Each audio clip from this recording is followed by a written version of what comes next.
Folks, Black Star Network is here. Hold no punches. I'm real revolutionary right now. Support this man, Black Media. He makes sure that our stories are told. Thank you for being the voice of Black America, Roland. Stay black. I love y'all. All momentum we have now, we have to keep this going. The video looks phenomenal. See, this difference between Black Star Network and black-owned media and something like CNN. You can't be black-owned media and be scared. It's time to be smart. Bring your eyeballs home. You dig?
Today is Monday, June 10th, 2024. Coming up on Roland Martin Unfiltered, streaming live on the Black Star Network. One of our greatest civil rights leaders is now an ancestor.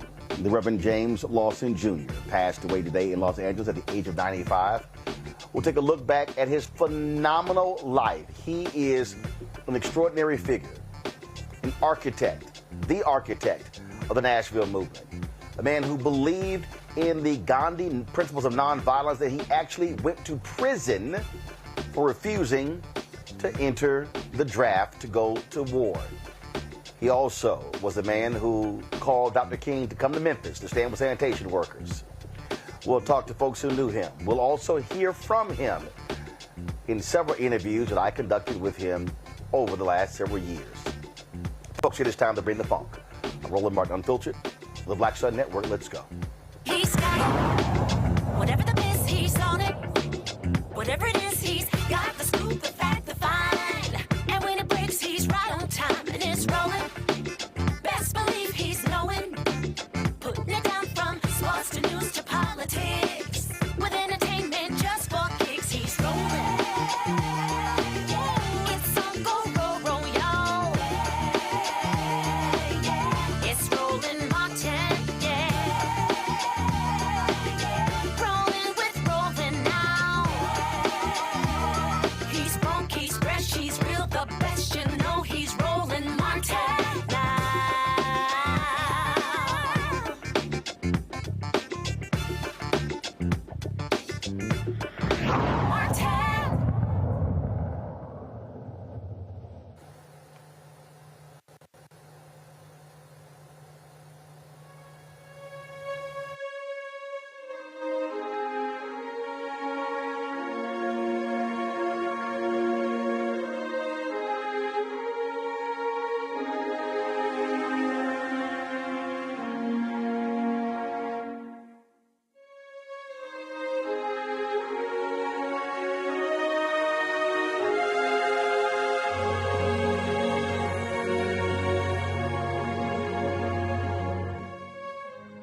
Folks, I'm here in Atlanta participating in the War Done Celebrity Golf Tournament, and literally as we were coming off of the course, I got a text message with regards to the passing of the Reverend James Lawson Jr.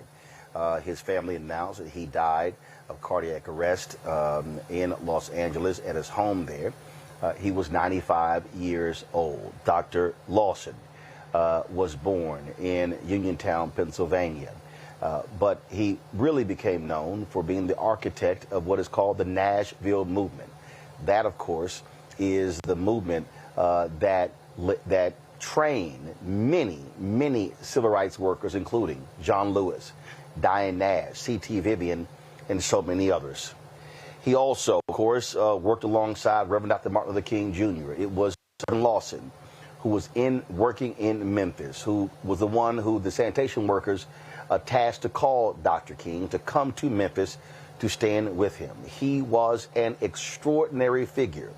He later relocated to Los Angeles, where he pastored a church there in Los Angeles. The thing that was so amazing about Reverend Lawson is that he was not trying to become a civil rights entertainer. He was not someone who was on the circuit, who showed up at awards and dinners to be praised. In fact, he was someone who preferred not to be seen, not to be heard, because he was all about the work. In a conversation I had with him, we talked about that.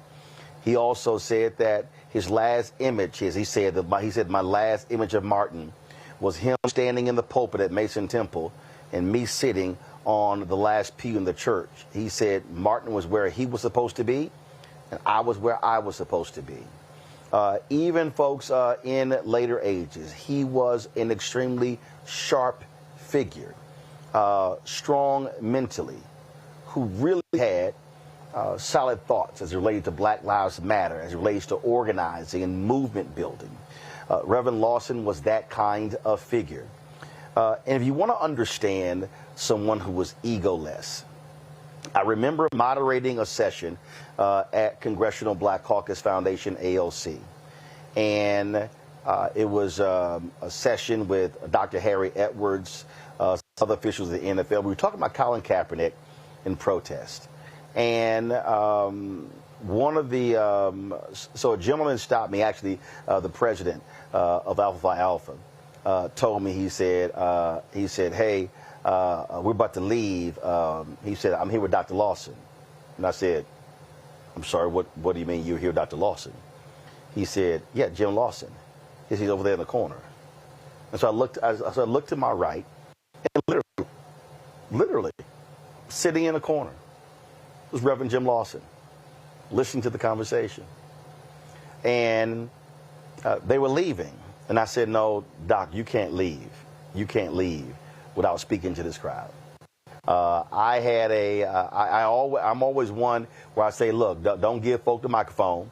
I'll hold it myself. And I said to the audience, here's one individual who I will gladly hand the microphone over to because I wanted the folk in the room to know who he was.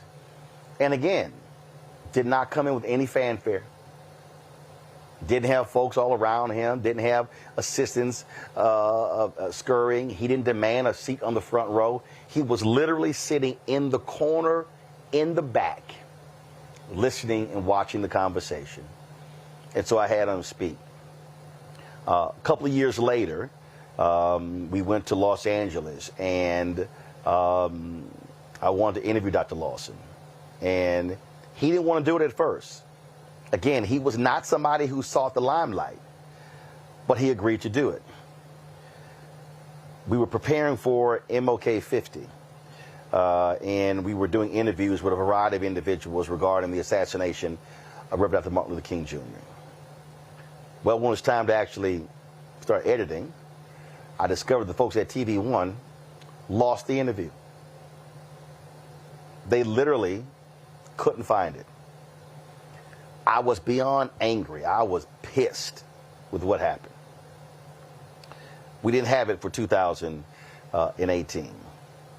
But later that year, I was working on an election special. We're in Los Angeles shooting the special, the Be Woke Vote. And I was telling them about what happened. And then I said, well, hell, let me just call Dr. Lawson. So I called him. And it took some convincing. I pleaded with him. I said, Dr. Lawson, your voice is really important. I said, all this would do is take an hour. We will pick you up. We'll do the interview in an hour, and then we'll take you right back home. Then he said, what time? When he came there, let me tell you, folks, it was an extraordinary interview. And when we finished, no one moved. No one said a word. And then the entire production crew began to clap.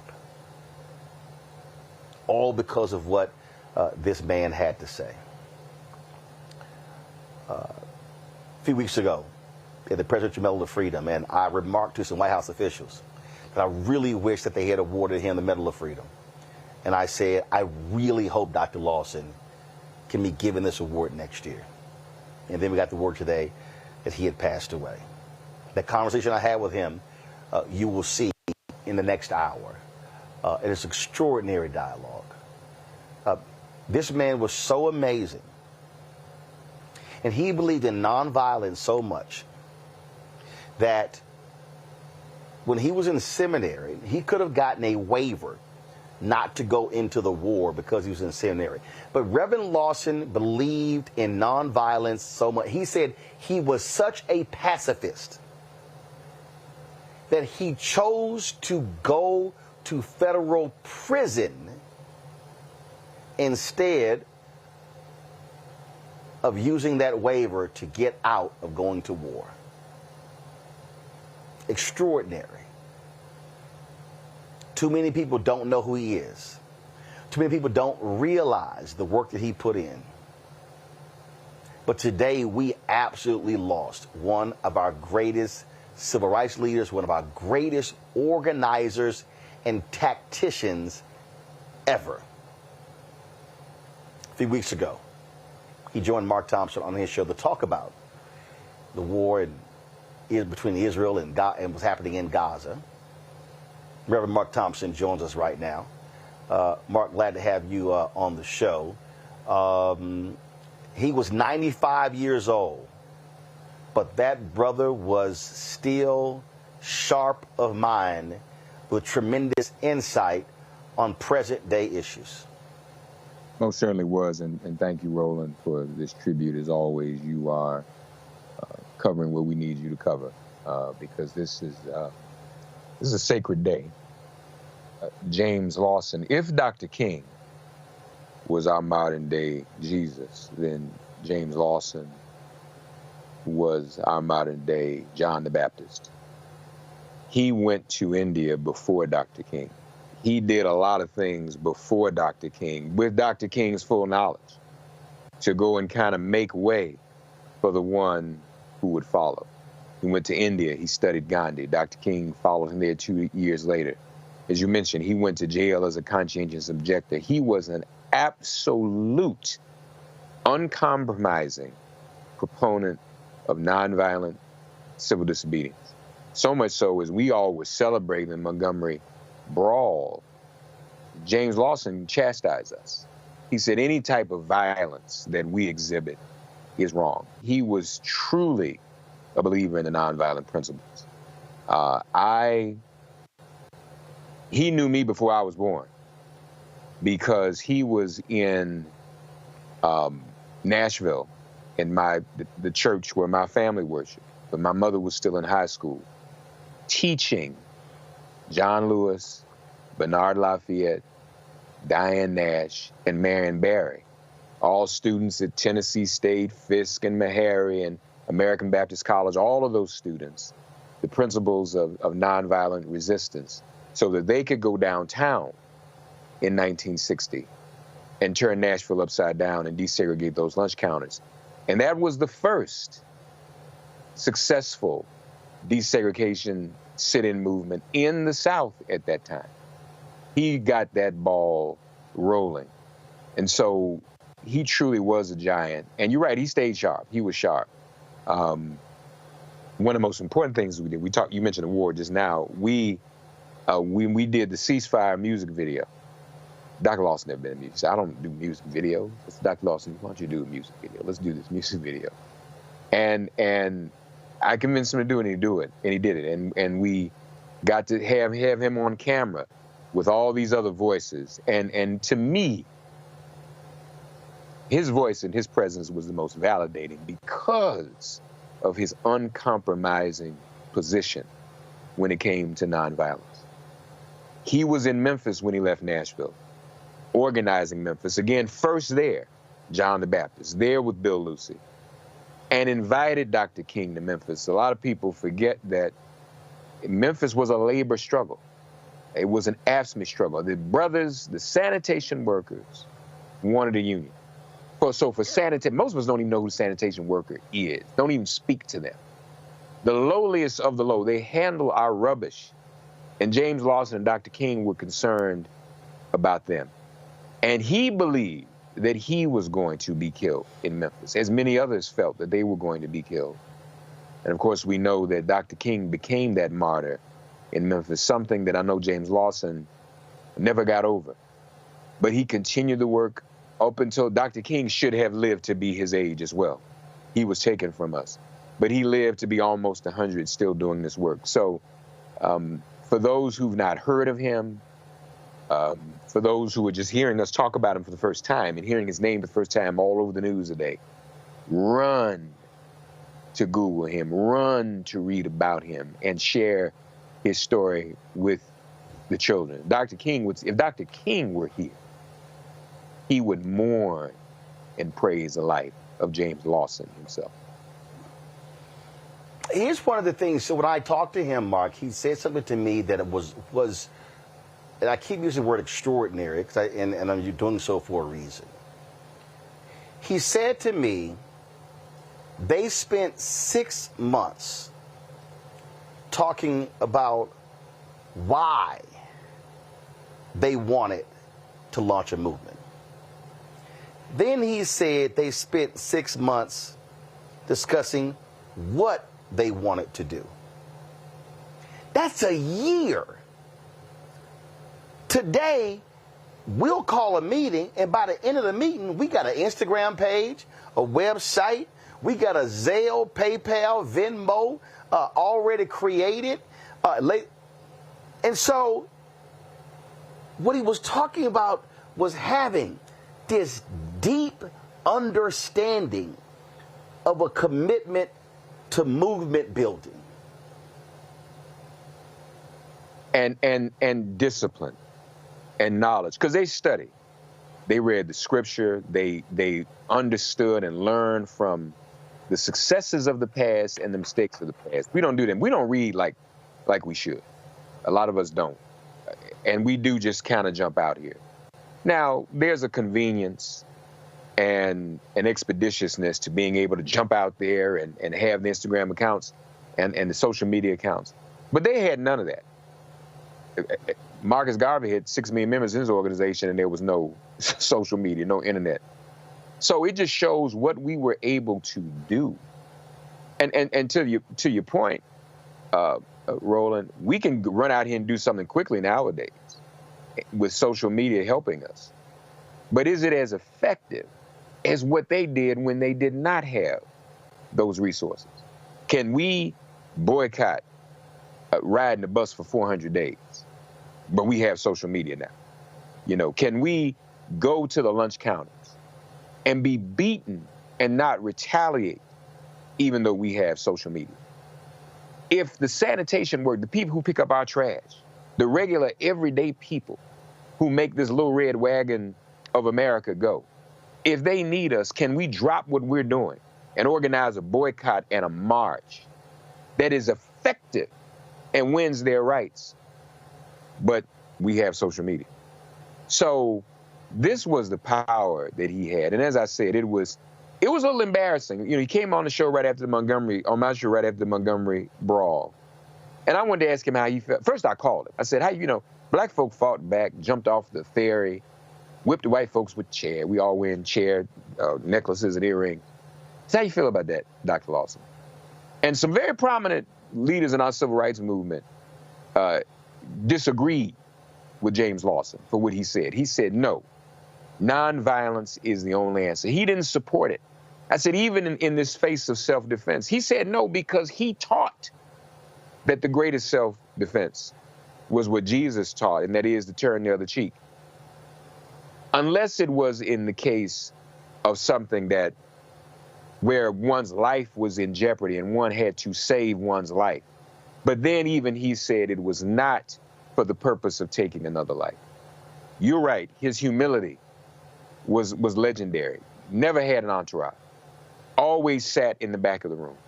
You kind of had to cajole him to the front and cajole him to the mic. And I think a lot of that humility had to do with his relationship with Dr. King and his service to Dr. King. You know, Dr. King was the same way. He was a very humble man. Very, very humble man. He could be in the room with folks like Mukasa Willie Ricks and others, and even at times Kwame Ture, calling him an Uncle Tom to his face. And Dr. King wouldn't even get upset. He'd still have them walk right beside him all the way from Sumner, Montgomery, saying, you know, Dr. King's acting like an Uncle Tom because of what we did in Selma. We had a turnaround Tuesday. And Dr. King would still stand with those people. He couldn't hurt him. You couldn't hurt James Lawson either. No weapon formed against him could ever prosper, and it never did. Joining us right now is Tennessee State Representative Justin Jones, who represents Nashville. Representative Jones, always glad to have you back on the show. Reverend James Lawson was fired, kicked out at Vanderbilt because of his civil rights work. He was later, years later, decades later, honored by them as a result of that. The Nashville movement does not get the attention that it rightly deserves. Obviously, people talk about the important work of Dr. King, but then you hear people talk about John Lewis and Diane Dash and C.T. Vivian and James Bevel and others, but they all went through the training of Reverend Jim Lawson. That's how huge of a figure he was. I mean, you know, another word I would use to describe Reverend Lawson is intergenerational. Just in April, myself, Ms. Nash, and Reverend Lawson did a panel here in Nashville honoring the anniversary of Nashville becoming the first Southern city to desegregate its lunch counters, and that was because of the brilliance, the strategy, the tactics of Reverend James Lawson. And I called Ms. Nash. That was the first person I called after I heard the news, and just spent about an hour talking about his role, his witness, his example in our lives.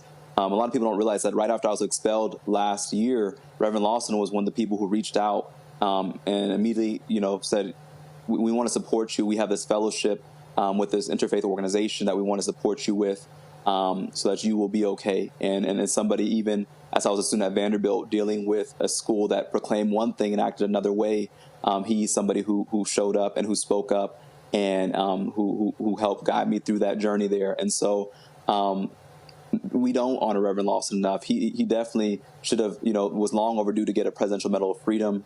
Nashville must continue to uplift him because he's the reason why Dr. King came to Nashville and said, I came to Nashville not to bring inspiration, but to get inspiration from the movement that's happening here. And that movement was made possible by Reverend James Lawson, who in 1959 began training students at Fisk and Tennessee A&I and Meharry and American Baptist College in this life work of nonviolence. And even the civil rights movement, what we call the civil rights movement, Reverend Lawson said that it was not the civil rights movement because that makes it seem like it's finished. He called it the nonviolence movement in America and talked about how it continues today in challenging racism and sexism and militarism and what he termed plantation capitalism. And so that's how we honor his work, by continuing the struggle to which he gave his life, continuing to commit our lives, our hearts, our minds, our physical strength, our energy to those movements to dismantle the wickedness that he called out. And he really showed us that faith and justice are inseparable. And so that's how we honor the Reverend James Lawson as a new rising generation who's continuing that tradition, that legacy, that lineage of nonviolence as a form of resistance to evil that we see in our time right now. He was not someone who was also shy to speak his tongue. You heard Mark say there where he disagreed with how people reacted to the Montgomery brawl. I remember asking him, talking to him about Black Lives Matter, and he said that he had some advice for them as to how they were supposed to operate moving forward. So he was never shy about speaking his truth. No, he wasn't. And I'm sorry, Justin, go ahead. Were you going to say something? Oh, no, you go ahead, Mark. I was just going to say, I mean, that's absolutely true. I remember in 2020 when we were having protests in Nashville, and I talked to him about it. He went through a whole strategy conversation as to, what is the purpose of the protest? Is blocking streets getting people on your side? What is a more strategic way to bring more people to join you? What is the long-term vision? What is the goal, the clear, objectives of the movement? Like, he was very clear and very concise, and that's why he was an amazing teacher, a professor in this University of Nonviolence who really made us question and think about not just what was a flash in the pan moment, but how do we build a movement that sustains?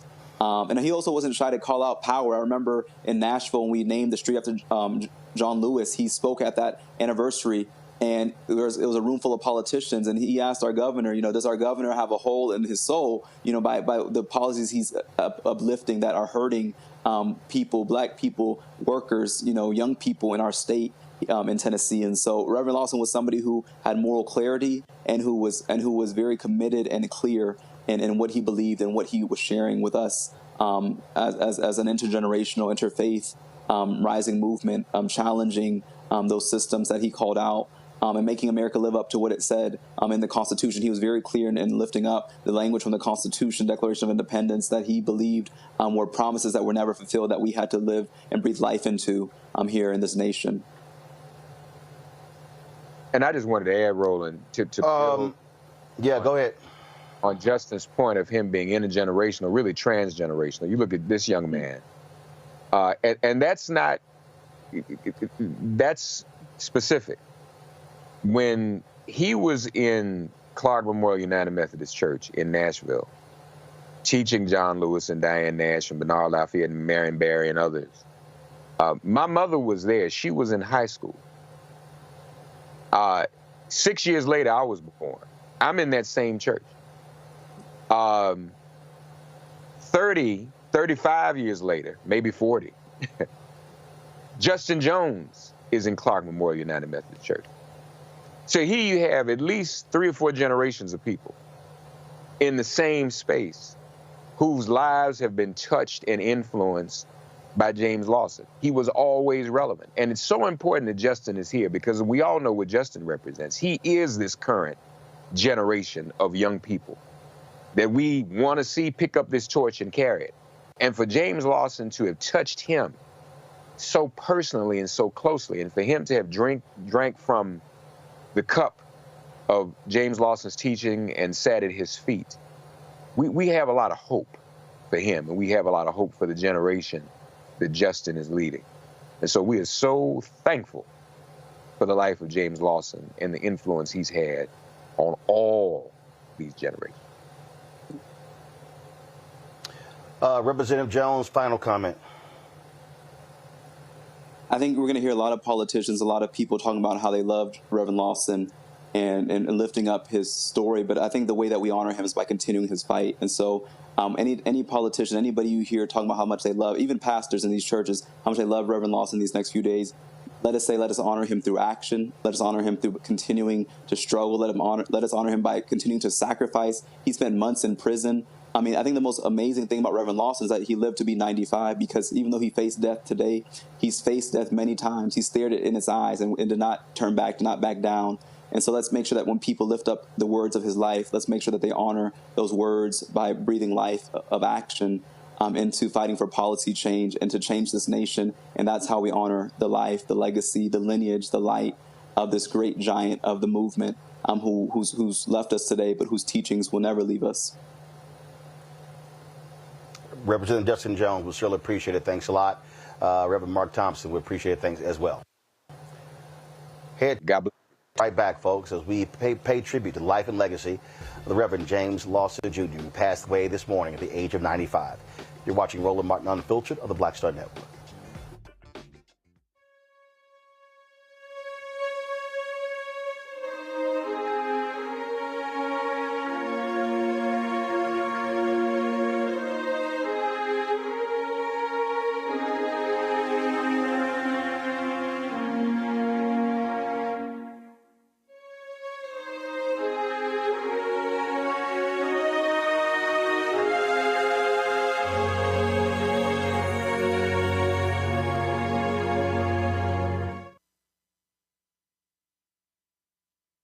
Hello, my brothers and sisters. This is Bishop William J. Barber II, co-chair of the Poor People's Campaign, a national call for moral revival, and president of Repairs of the Breach. And I'm calling on you to get everybody you know to join us on Saturday, June 29th at 10 o'clock a.m. in Washington, D.C. on Pennsylvania and 3rd for the mass Poor People's Low-Wage Workers Assembly and Moral March on Washington and to the polls, and the post effort to reach 15 million poor and low-wage infrequent voters who, if they vote, can change the outcome of our politics in this country. Our goal is to center the desires and the political policy agenda of poor and low-wage persons, along with moral religious leaders and advocates. Too often, poor and low-wage people are not talked about, even though in this country today there are 135 million poor and low-wage persons. There's not a state in this country now where poor and low-wage persons do not make up at least 30% of the electorate. It is time that the issues of poor and low-wage people be at the center of our politics. Living wages, health care, things that matter in the everyday lives. We will no longer allow poverty to be the fourth leading cause of death in this country. We must let our voices be heard. Join us. Go to our website, www.poorpeoplescampaign.org. RSVP. Get others to come. Get a bus. Get a van. Get on the train. Come and let our voices be heard and our votes be felt. Lift from the bottom so that everybody rises.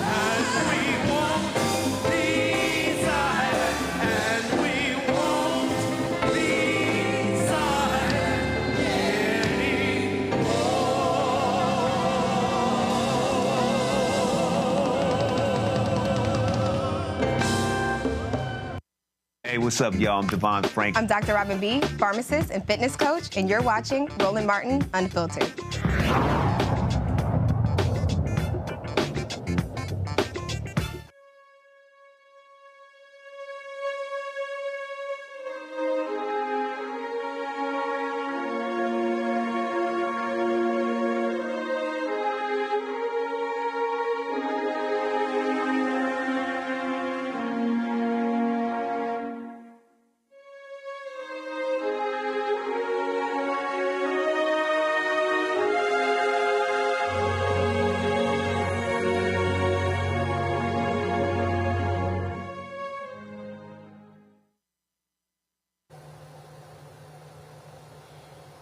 Folks, this morning, the news came out of the passing of Reverend James Lawson Jr., the age of 95.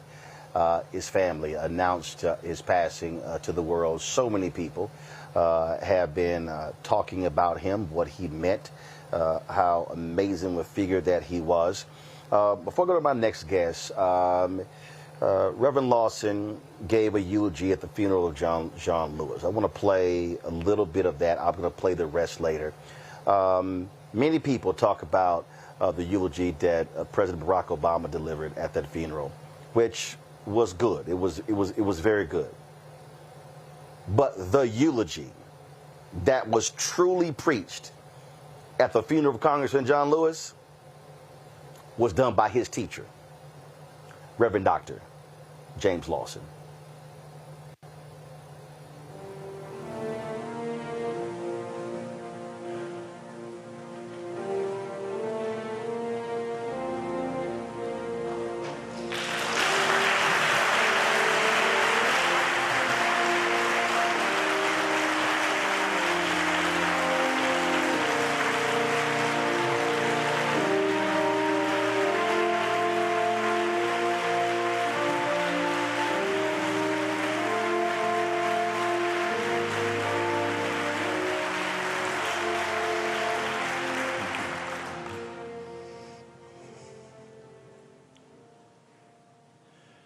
Pastor, sisters and brothers, members of this Lewis family that so wonderfully nurtured John in love, and hope, and courage, and faith, and the rest of it.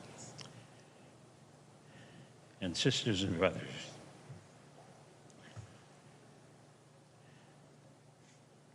Czesław Miłosz, a Polish Catholic poet, sets the tone, at least in part for me, as John Lewis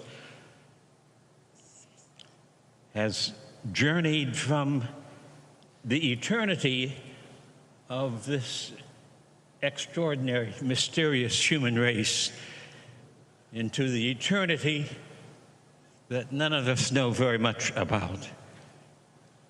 When he wrote this poem called Meaning,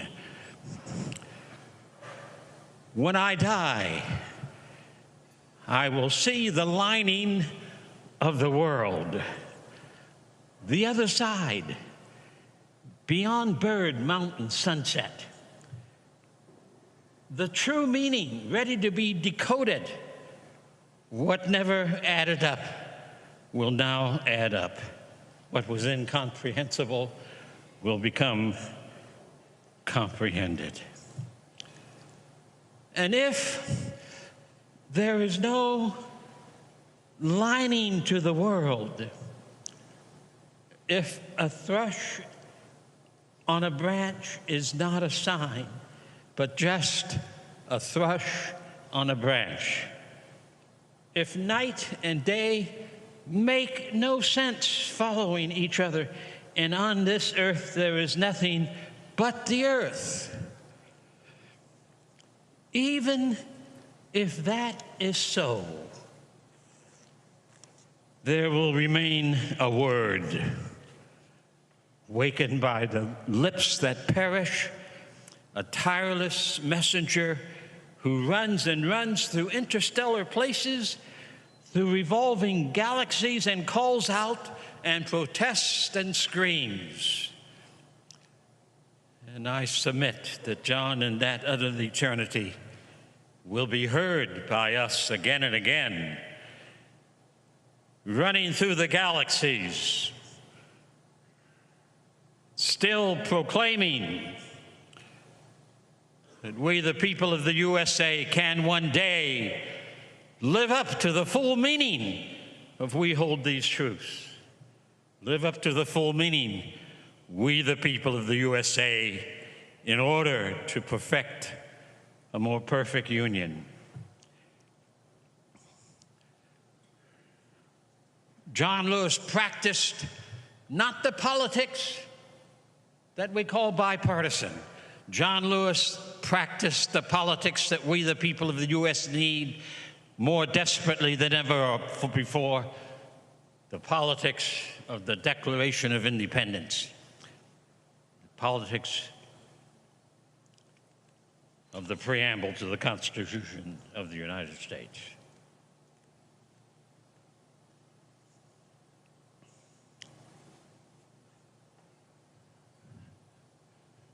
I've read many of the so-called civil rights books of the last 50 or 60 years about the period between 1953 and 1973. Most of the books are wrong about John Lewis.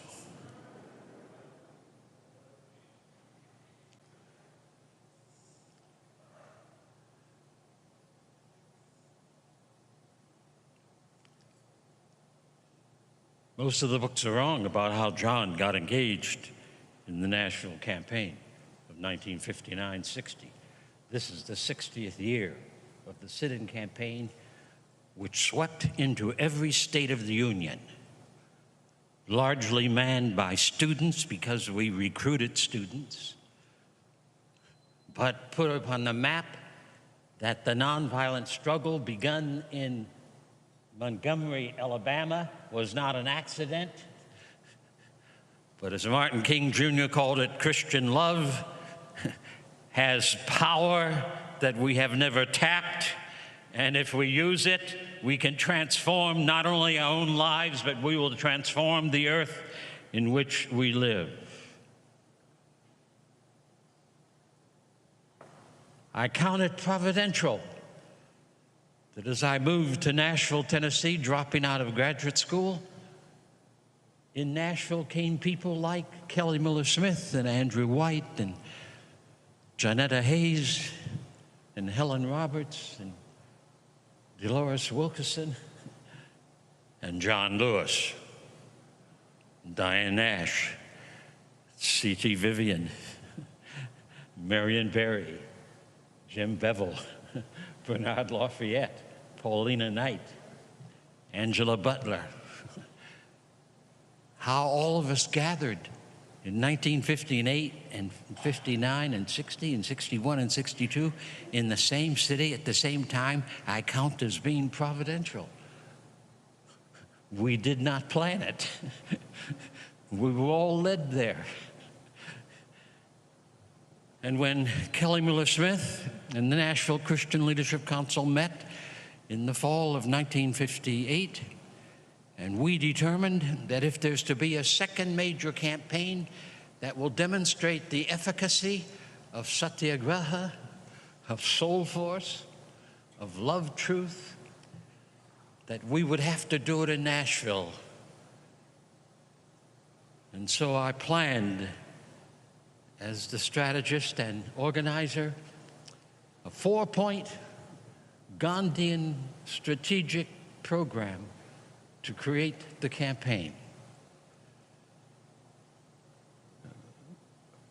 We decided with great fear and anticipation we would desegregate downtown Nashville. No group of black people or other people anywhere in the United States in the 20th century against the rapaciousness of a segregated system ever thought about desegregating downtown, tearing down the signs, renovating the waiting rooms, taking the immoral signs off of drinking fountains. But it was black women who made that decision for us in Nashville. I was scared to death when we made that decision. I knew nothing about how we were going to do this. I had never done it before. But we planned the strategy. John Lewis did not stumble in on that campaign. Kelly Miller Smith, his teacher at ABC, invited John to join the workshops in the fall of 1959 as we prepared ourselves to face violence and to do direct action and to put on the map the issue that the racism and the segregation of the nation had to end. And so in the 60th anniversary of that sit-in campaign, which became the second major campaign of the nonviolent movement of America. Those are not my words. John Lewis called what we did between 1953 and 1973 the nonviolent movement of America, not the CRM. I think we need to get the story straight because words are powerful. History must be written in such a fashion that it lifts up truly the spirit of the John Lewises of the world.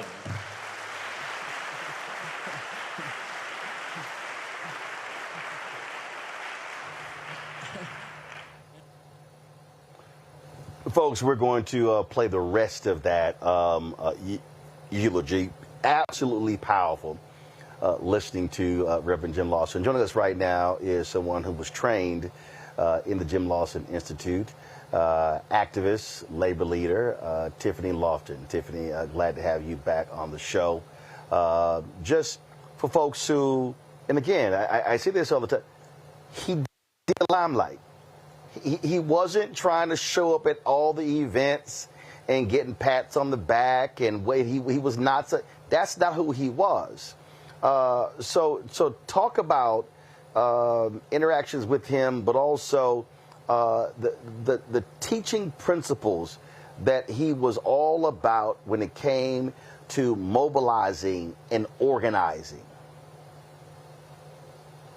Roland, watching that clip you just played was really emotional. And I am sitting with this deep appreciation for the time that I get to live, and how honored I was to have crossed paths and sat at the feet of Reverend James Lawson twice. In 2018, when I was accepted, that's a funny story, I applied to the James Lawson Institute and I didn't get accepted, but they said they would hold my application for the next one. And then I got into the next one, which was incredible, where I flew down to Nashville, Tennessee in March of 2018. And I was with a cohort of, I think it was like 20 to 25 other indigenous artists and organizers, Black and brown folks from across the country, who came to learn and study nonviolence as a form of revolutionary resistance. And at the time, I was working in the labor movement, but I was working with other organizations that folks know, like the Dream Defenders in Florida. I had just helped start the Ohio Student Association in Ohio. I just came from being the president of the United States Student Association, and I said, well, I want to learn from my elders. And, you know, Roland, you know, I was in LA, K through 12. I did not learn who James Lawson was in school. So it wasn't until I moved to DC and met some peers in the labor movement and in organizing that I found out who John Lewis was, that I found out who James Lawson was. And I'll never forget hearing his voice and seeing him at the panel after the March on Washington anniversary with the late Bob Moses, who is also now an ancestor. And I looked at these folks and said, well, who are these old guys? Like, who are these people that's telling us that we got to be nonviolent? What are they talking about, right? We have to be violent sometimes. And one of your previous panelists said this, Reverend James Lawson was always intergenerational. And one of the best experiences I will ever have was being a student in the James Lawson Institute in Nashville, where we sat for 3 or 4 days. I was actually looking at the agenda not too long ago of the types of conversations we were having that were things that you don't learn in school, and were organized in a way where young people could come with what they were experiencing and living right then and there, and have a discussion with elders who had already gone through the struggle in different and sometimes even worse ways. And you know, some of the listeners, Roland, might think of, you know, the Selma movie, and they'll remember Dr. Love, the character in the Selma movie, and learning about who James Lawson was through that film. They might watch Rustin, that just came out, and learn about CORE, which Reverend Lawson was a member of after Bayard Rustin created the organization.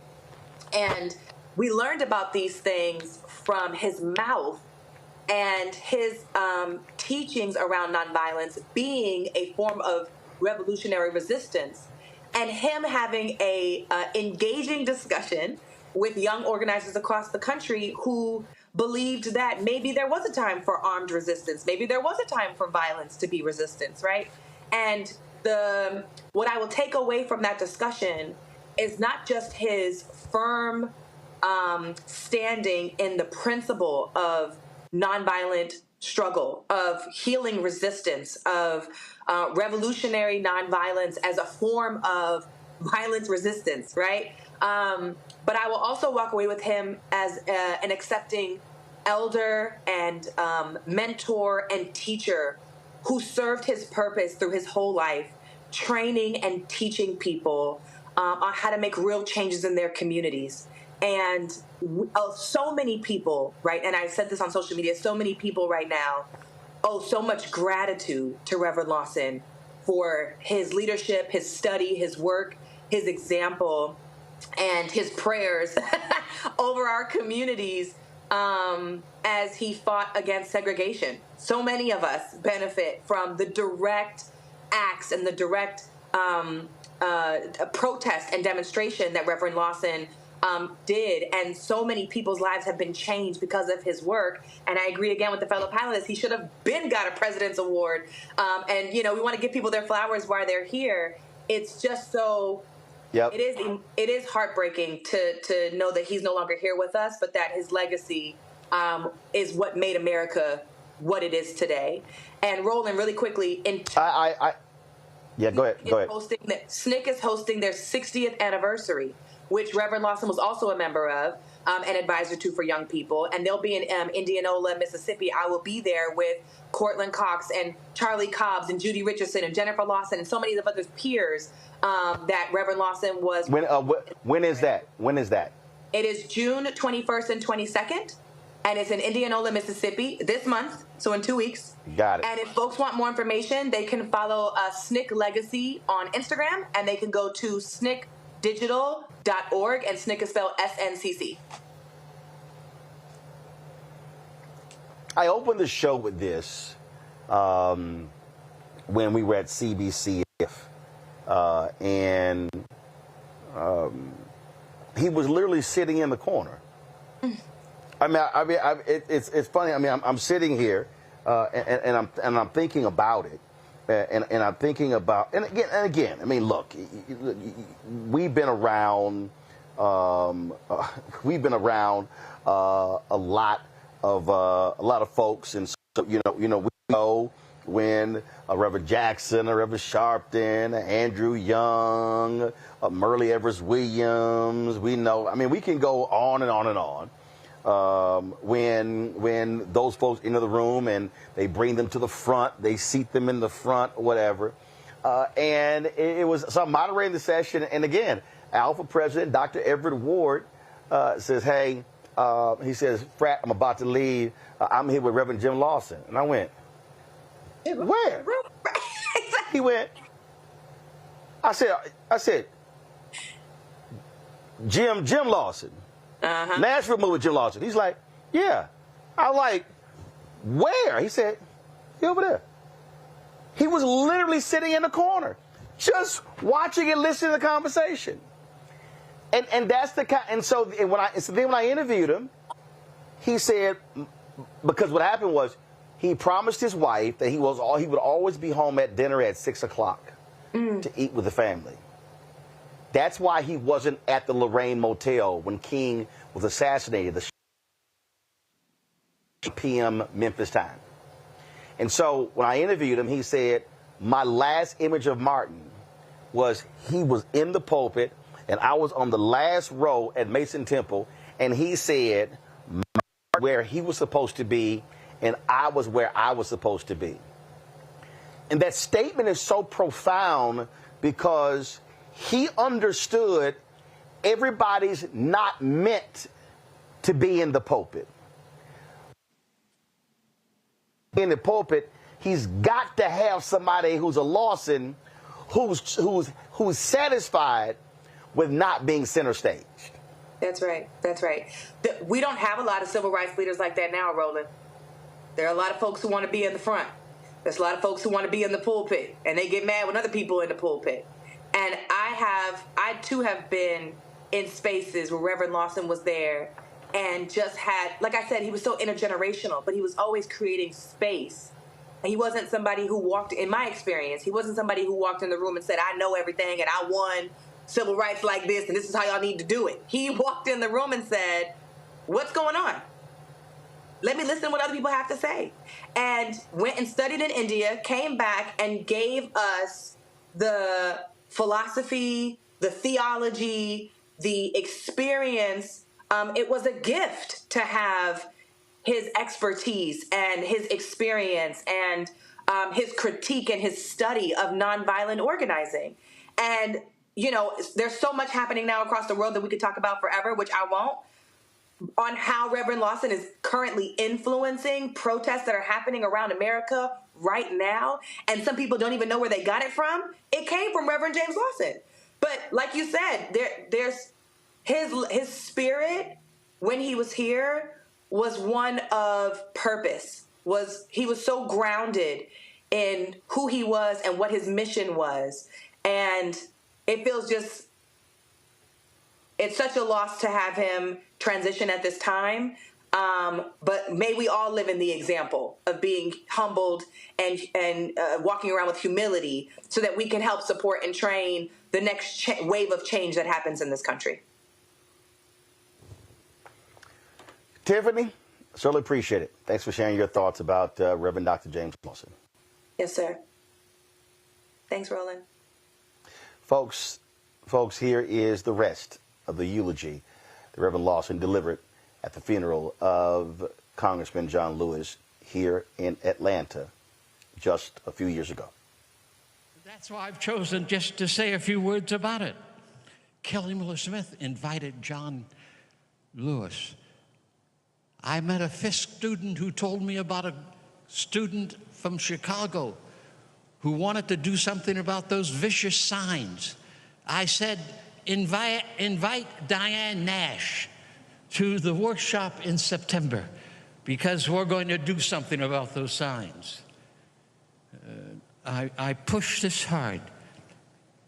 Now, John Lewis had no choice in the matter. You should understand that. Because all the stories we've heard this morning of John becoming a preacher, preaching to the chickens and other sorts of things, becoming ordained as a Baptist minister.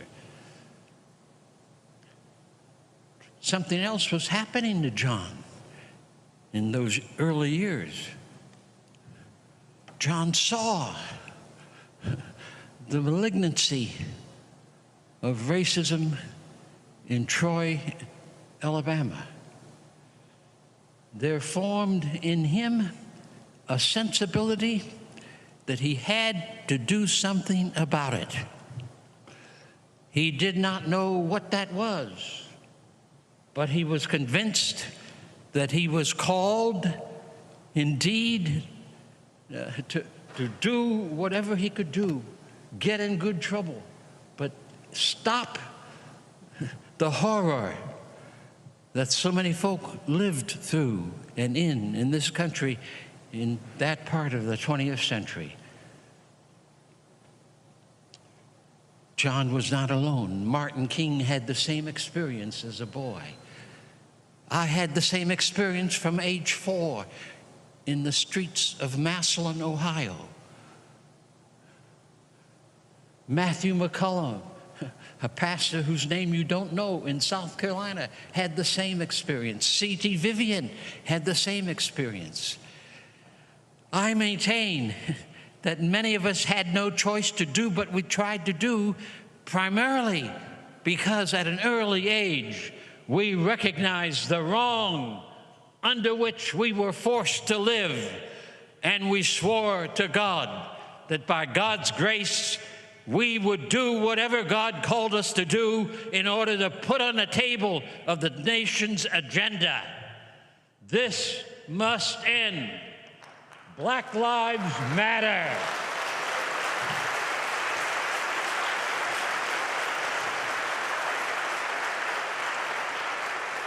And so between 1953 and 1973, we had major campaigns year after year, thousands of demonstrations across the nation that supported it. We had folk in the Congress, folk in the White House, folks scattered across the United States who were beginning to formulate what the solutions are for change. The media makes a mistake when John is seen only in relationship to the Voting Rights Bill of '65. However important that is, you must not remember that in the '60s, Lyndon Johnson and the Congress of the United States passed the most advanced legislation on behalf of we, the people of the United States, that was ever passed. Head Start. Billions of dollars for housing.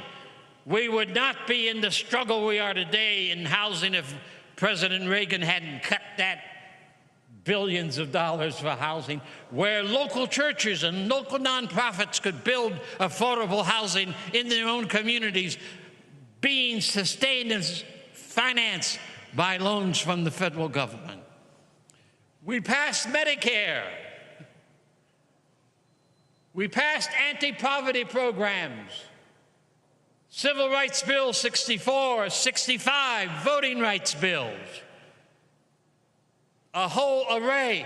John Lewis must be understood as one of the leaders of the greatest advance of Congress and the White House on behalf of we, the people of the USA.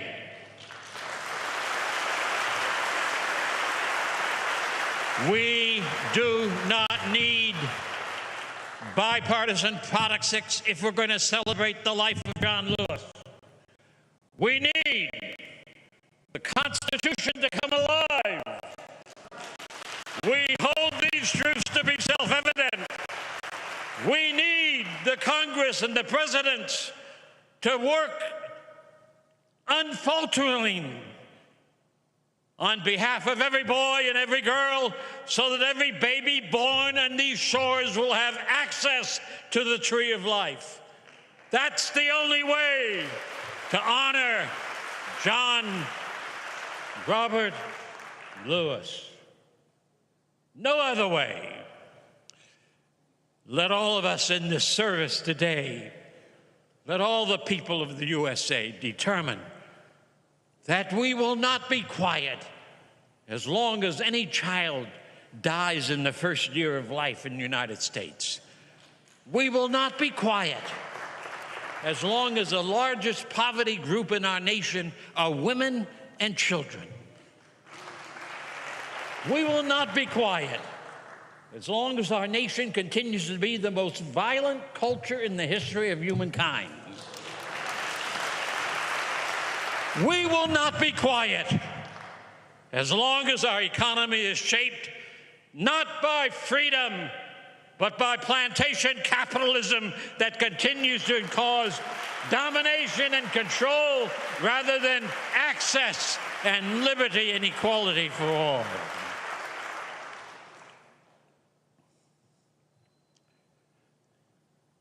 The forces of spiritual wickedness are strong in our land because of our history. We have not created them.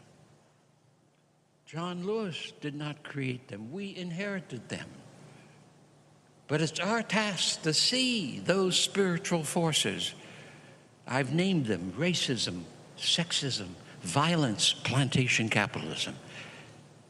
Those poisons still dominate far too many of us in many different ways. John's life was a singular journey from birth through the campaigns in the South, through Congress, to get us to see that these forces of wickedness must be resisted. Do not let our own hearts drink any of that poison. Instead, drink the truth of the life force. If we would honor and celebrate John Lewis's life, let us then recommit our souls, our minds, our hearts, our bodies, our strength to the continuing journey to dismantle the wrong in our midst, and to allow a space for the new earth and new heaven to emerge. I close with this poem from Langston Hughes, which is a kind of a sign and symbol of what John Lewis represents and what we too can represent in our continuing journey. Langston Hughes. I dream a world where no human, no other human will scorn, where love will bless the earth and peace its paths adorn. I dream a dream where all will know sweet freedom's way, where greed no longer saps the soul, nor avarice blights our day. A world I dream where black and white and yellow and blue and green and red and brown, whatever your race may be, will share the bounties of the earth. And every woman and man and boy and girl is free. Where wretchedness hangs its head and joy, like a pearl, attends the need of all humankind. Of such a world I dream. Celebrate life, dream and labor for an Atlanta and Los Angeles and the United States and a world. That is to celebrate the spirit and the heart and the mind and soul of John Lewis, and to walk with him through the galaxies, seeking equality, liberty, justice, and the beloved community for all. Thank you.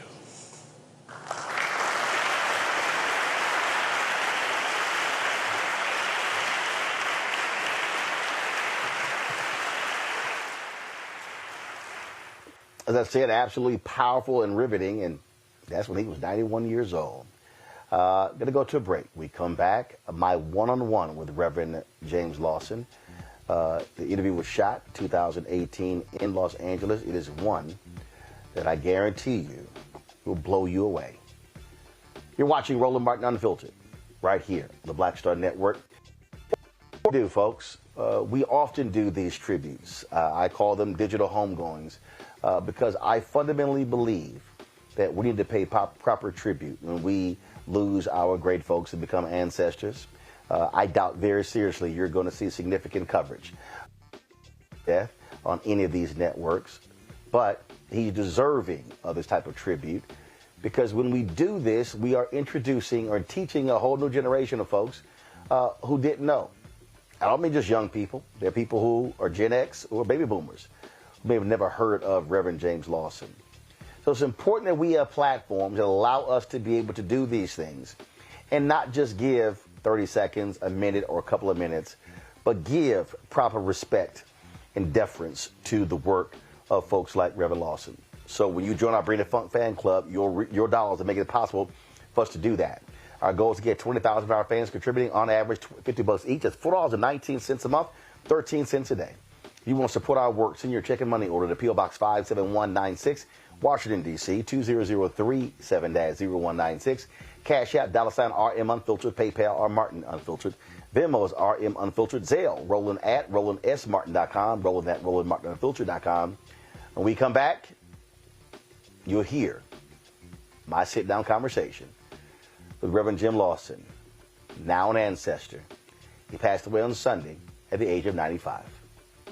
Back in a moment.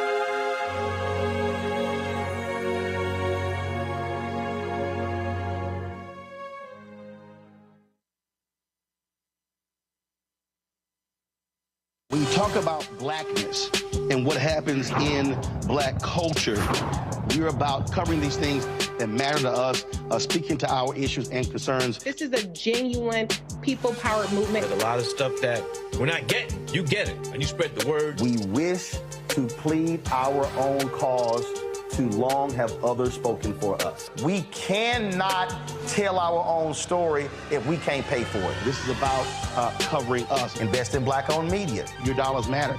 We don't have to keep asking them to cover our stuff. So please support us in what we do, folks. We want to hit 2,000 people, $50 this month, raise $100,000. We're behind $100,000, so we want to hit that. Y'all money makes this possible. Checks and money orders go to P.O. Box 57196, Washington, D.C. 20037-0196. The Cash App is $RM Unfiltered. PayPal is R Martin Unfiltered. Venmo is RM Unfiltered. Zelle is Roland@RolandSMartin.com. Now streaming on the Black Star Network. It was my junior year at Georgetown, and Spike calls me and he says, Malcolm, what are you doing next year? So, graduating, you know. He said, take a year off, work on Malcolm X. I said, okay.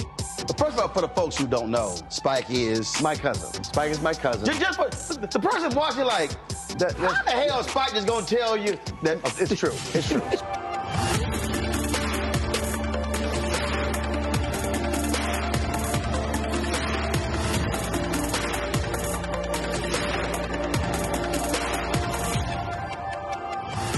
What's up, everybody? It's your girl, Latasha from the A. And you're watching Roland Martin Unfiltered.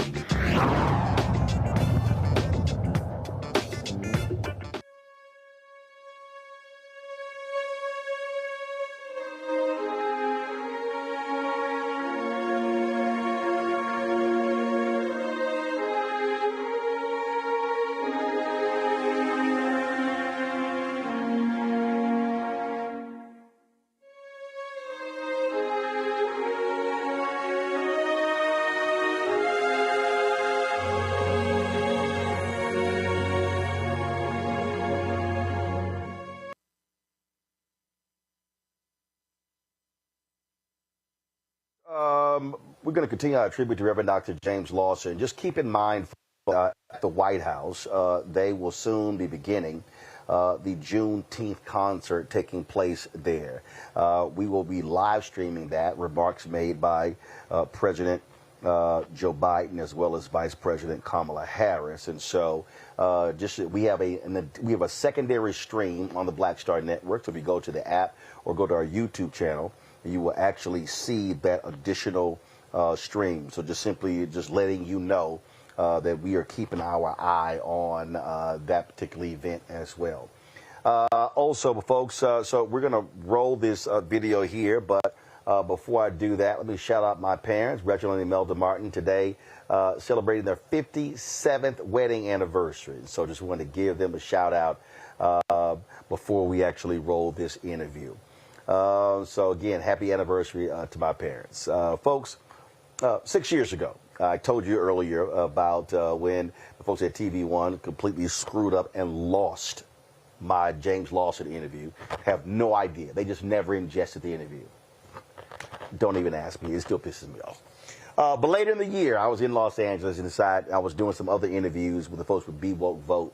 And I decided to call Reverend Lawson and begged him to do the interview. And I'm so glad that he actually said yes to that. And so this here is that conversation. We talked about voting, talked about a lot of different things.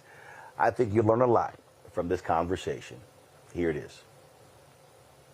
Folks, welcome to BeWoke.vote. I'm your host, Roland Martin, also the host of Roland Martin Unfiltered. When we think about some of the greatest organizers and teachers, when we think about the Black Freedom Movement, some call the Civil Rights Movement, we often hear the names like Reverend Dr. Martin Luther King Jr. We hear, of course, Roy Wilkins. We might hear about Fannie Lou Hamer.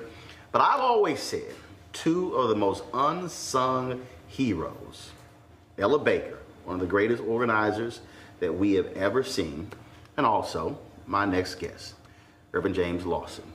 He joins us right now. Glad to have him here. Good to be here.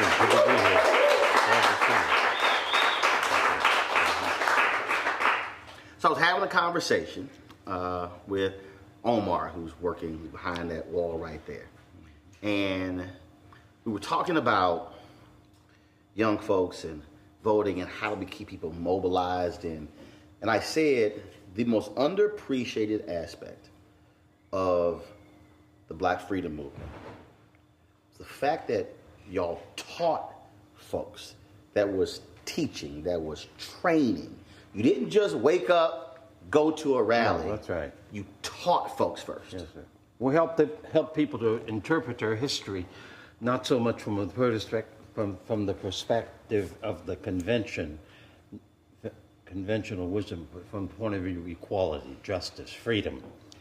That they were human beings. They had the greatest gift of life, and that they had to cultivate that gift in every respect: heart, soul, mind, strength, capacity to be alive, and to be human, and to act together. So we mobilized many people. Congressman John Lewis is a consequence of that work that I began in 1958-59 in Nashville, Tennessee. We help people to prepare for the short-term direct action, nonviolent direct action, as that movement emerged. But we also help prepare people for the long run of their lives and for the quality of their lives. And of course, a significant part of that was the fact that as a human being, you can stay awake, you can be alive, you can love, you can serve, you can dissolve injustice in yourself and outside yourself, and you can keep at it with your neighbors and with other people. So that movement was the greatest movement America had from 1775, I'm going to say, to 1955 and beyond. The 1955 20th century rendition of it was the greatest movement in modern times. You call it, though, when I last talked to you, you have your own name for it. Other people call it the Civil Rights Movement. They might call it the Black Freedom Movement. Yeah. But you invoke Rosa Parks in it. Yes, I call the main energy of that period the Rosa Parks, Martin Luther King Jr. Nonviolent Movement of America. Or I call it the Rosa Parks, Martin King Campaign for Equality and Justice, rather than calling it the Civil Rights Movement. Why? Because in a society of male domination and chauvinism, in a society where there's been for 400 years so much sexism and racism, so much economic cruelty and oppression, the American people do not have choices.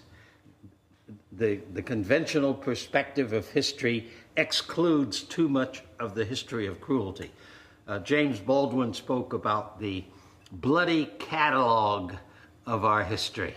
That bloody catalog is more influential today in many, many people than any other facet of American history. And it's blind, it is invisible, it's unseen, and therefore many people yield to it. The 53 million white women who voted for Trump in the last presidential election were yielding to those dark forces that are invisible, but are visible if we want to make them visible. And so our movement sought to make those forces visible so that we could see them, and then we could dissolve them. We could fight back, we could resist, we could create an alternative vision of what we can become. I've had people tell me, dude, why do you keep focusing on the teaching and the training? I interviewed Dorothy Cotton leading up to MLK 50. And it was her last sit-down interview before she passed away. And her job, she had the most important job at SCLC. That's right. And in her book, she writes about it. She said the people who wanted to come into the SCLC, they had to come into my classes. We had to assess where they were mentally. She said, take out all of that other stuff that was in their head. That's right. She said, reprogram their brains and then send them out. And when I see what Reverend Dr. William Barber is doing, every time he and I talk, he said, we're not having rallies, we're having trainings. We're having workshops. He said, we're teaching people because people don't quite understand what is required to actually create lasting change. In the first instance, they do not, I'll say it another way. In many cases, people growing up in the United States, birthed and raised here, do not understand that in the first instance, the gift of life is the greatest gift that we have. it is given to us. That's what the Declaration of Independence says. We hold these truths to be self-evident, that all are created equal, that all are endowed with the unalienable rights of life, liberty, among which are life, liberty, and the pursuit of happiness. Well, that's never taught. That's not in the conventional conversations that people engaged in around the country. In an election year like this year of 2018, that's not either in the surface or in the headlines. It's nowhere in the conversation, in the discussion of Supreme Court and the Supreme Court justice who was recently elected to it. So people don't know that that's the heart and foundation of how this country came to be. In that sense, we were very, very unique as a people. Even though from the beginning, 1776, blacks were excluded, Indians were excluded, people who had no property were excluded, women were excluded. Because that whole idea was not an idea that this is our reality. That idea was we're going to create a country in which that ideal is the paramount feature of how we organize ourselves, economically and politically. That's a very, very different kind of scheme. You were a university professor dealing with young people in the Nashville movement. No, I was a pastor. I'm sorry. At first, I was a full-time organizer in the emerging nonviolent movement, teaching people the philosophy and the theory and the tactic of nonviolence.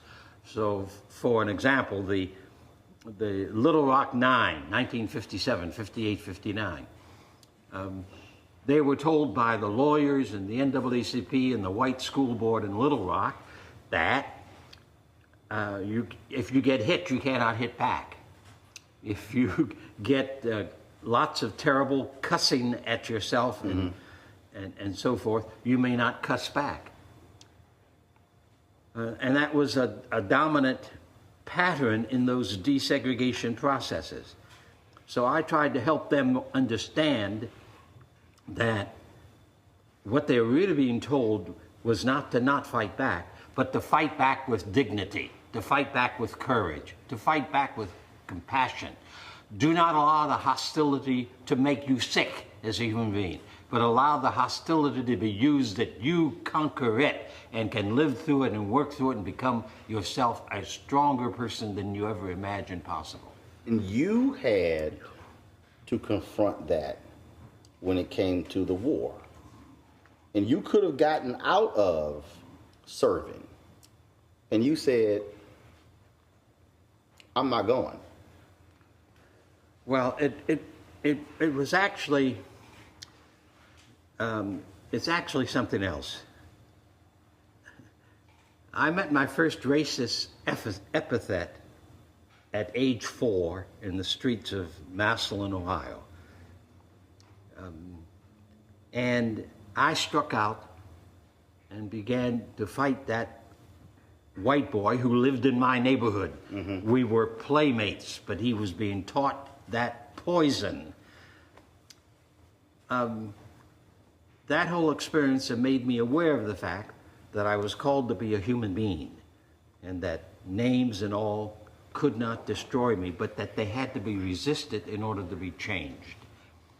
So as I grew older, I realized, therefore, that every racist law, every racist ideology, every Jim Crow law, every no to being a man, a person in the world, I had to reject and resist. Then I recognized that the Selective Service Act was also an unjust law, and that therefore I did not want to obey it. Though I had registered in the draft, I was making the effort to follow Jesus. I was making the effort to be a person who resisted every form of injustice and cruelty to other human beings or to myself. So I decided that the Selective Service Act was an unfair act. Now, this later was confirmed in 1960 when in Memphis, as a pastor of a large congregation, I had 4 to 6 young black men who were college students who were not exempted by the white draft boards, but drafted. A student could be exempted. Paige Parker and others in my congregation were not exempted. So the death rate in Vietnam, in Memphis City, was 50% white boys, 50% black boys. Though white was the majority community. The same thing went on all across the country. Few people were aware of that. But that's how unfair and unjust selective service acts were. So I simply said I would not cooperate with that. 67, then But you Muhammad Ali. could have got a waiver. Huh? But you could have got out I of could that. have gotten out of it, of course. But that's not the way of the conscience. The way of conscience is to walk through the issues that are unfair and unjust and to deal with them to the best of your ability. And you paid for it. Yeah, I went to prison for 13 months, federal prison. That's correct. At age 21, 22. Did you Interfered have with my college degree. Did you have relatives or professors or friends saying, Oh, yeah. James, what are you doing? No, I had. Man, you can get out. What are you doing? Well, not my close friends, not my younger brothers, not my father or mother. My family supported me thoroughly and firmly, and a number of friends in college also were in my camp and understood that it was in a way, this is what we're asking people to do in this election. You have to develop a conscience in which you know that voting and participating in resisting the wrong in your society is a part of the price you pay for the gift of life that you have received from the universe. That's part of the gift. And so you have to deal with that. And in the United States, we've made things so easy because we pretend we've been exceptional. We haven't had a hard struggle that the Indians didn't get decimated from maybe 11 million to less than 2 million in 200 years, or that we did not have endless wars with the Indian peoples across this nation. We've pretended all of that's hidden. But the reality is that that was invisible to some. And white political philosophers, and I also think white media people, white professors, leave that history out of the public mix so that many ordinary citizens do not know the price that has been paid by other people for them having the opportunities and access that we do have today. That's part of the reality of conventional thinking. Earlier this year, we were in Memphis for MLK 50. That's right. Mm-hmm. And it is still amazing and just stunning and powerful when you see that just basic sign, I am a man. Exactly. Where did that come from? Where? Because most people see it, but that had to come from somewhere. Yes, that's right. It comes from black song in the centuries of slavery, especially that huge body of literature, which is called the Negro spiritual or black song.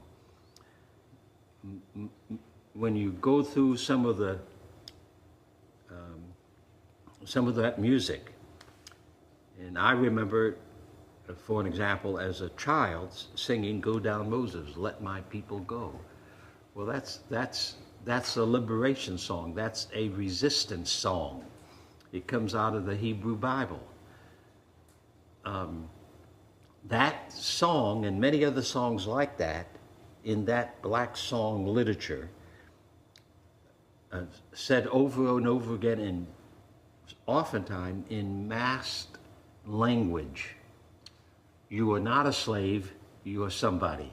You are a child of the universe, you are a child of God. You are loved, you are created in love. Your task is not to allow this slavery to capture your soul or diminish your humanity, but to grow into the full bloom of that humanity.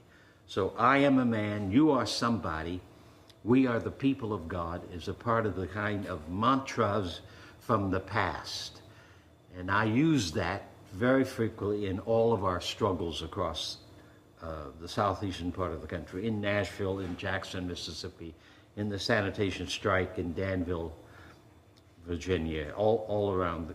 That was a common message from Dr. King, from Ralph Abernathy, from Matthew McCullough, from Kelly Miller Smith, from a whole range of preachers who were actively engaged in that big movement to desegregate public life in the United States. You mentioned sanitation workers.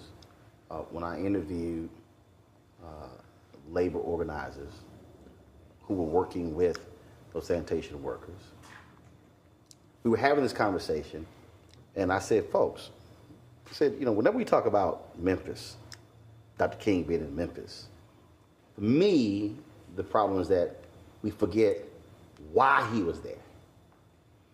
It was those men who said, we demand respect. Yes. Mm-hmm. And I talked to some of those men, I talked to their children, and the two workers who died. Yes. I talked to one of the sons, and I asked him, I said, what do you want people to know about your father? Because frankly, most people don't even know those two names. That's and he said, I want them to know that my dad just wanted to feed his family. Yes, that's right. They were hardworking people who thought that their responsibility with their family and for their family, with their wives and all, demanded that they stand up and seek change in that year of 1968. That's correct. Any number of them were baptized people of the churches where they heard some of these messages there. They had a deep nobility about themselves that made it possible for them to take on the economic system in the Memphis Mid-South area. And they decided that mm-hmm. before anyone else in the community did, you see. Mm-hmm. While I knew of the struggle going on and knew T.O. Jones, the chief organizer, and told him I'd be supportive in any way I could, nevertheless, they themselves made the decision that the strike was the only way they could create the power to change what they called the plantation. And that distinction is important because, again, what often happens when history is rewritten, it becomes, oh, no, this was a leader and that was a leader. And so, for instance, I mean, they tasked you with making the call to Dr. King to come to Memphis. Right. Mm-hmm. But it was the men who said, we are doing this. Yeah, that's right. And I've been asked about, well, how does it feel that you invited Martin King? Well, Martin King and I were associates from 1955 on. And I went where he asked me to come all the time. That was a part of our work. He was a member of the movement. He was the symbol, in my judgment, of that movement. Mm-hmm. And he personified it because of the Montgomery bus boycott. So the phone calls I made, but the phone calls were made as a part of the strategies of the sanitation strike, as the mass meetings were a part of that strategy, as the daily picket marches that we did in downtown, as was the economic boycott, as the recruitment of young people to participate in afternoon marches. So all of that represents a part of the massive number of pieces of a movement. And then, of course, most of all, the people, the 1,300 workers, and the tens of thousands of us who supported them.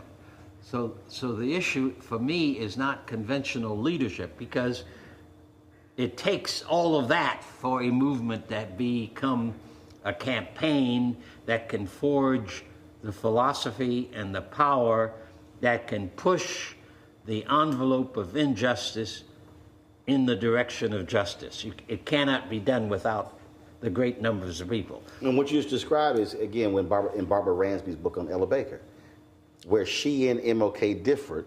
She argued that MLK believed that it was pulpit to pew. Baker said, no, it's pew to pulpit. She said, when you move the people and organize the people, she said, leadership will naturally follow. I thought that was an interesting, how that was framed in that particular book. But I want to say, white academy never understood the movement. And the tendency in the academy has been, and I teach still at UCLA, the academy's notion has always been to lift the differences. But the reality is that any kind of movement has the most vigorous kind of conversation and debate, oftentimes with even a lot of anger and fear in the midst of it. We were doing something we had never done before and had never done before in this country.